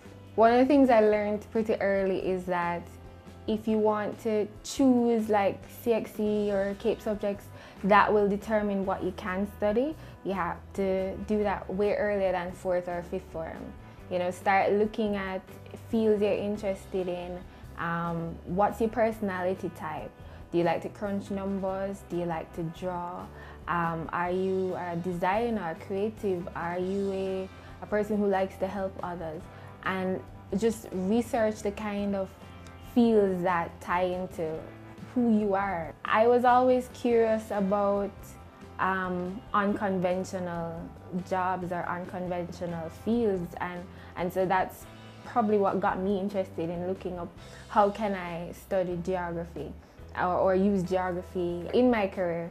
And so it would be good if our teachers or parents or guardians or stakeholders really introduce the full gamut of professions to our young people, just to let them know there are so many options out there. Sometimes you may hear a 5-year-old, what do you want to become? A pediatrician. It's cute to say, and perhaps some of them really do feel a calling to take care of children, but sometimes I think we underexpose our children to all the options that are before them. It's limitless.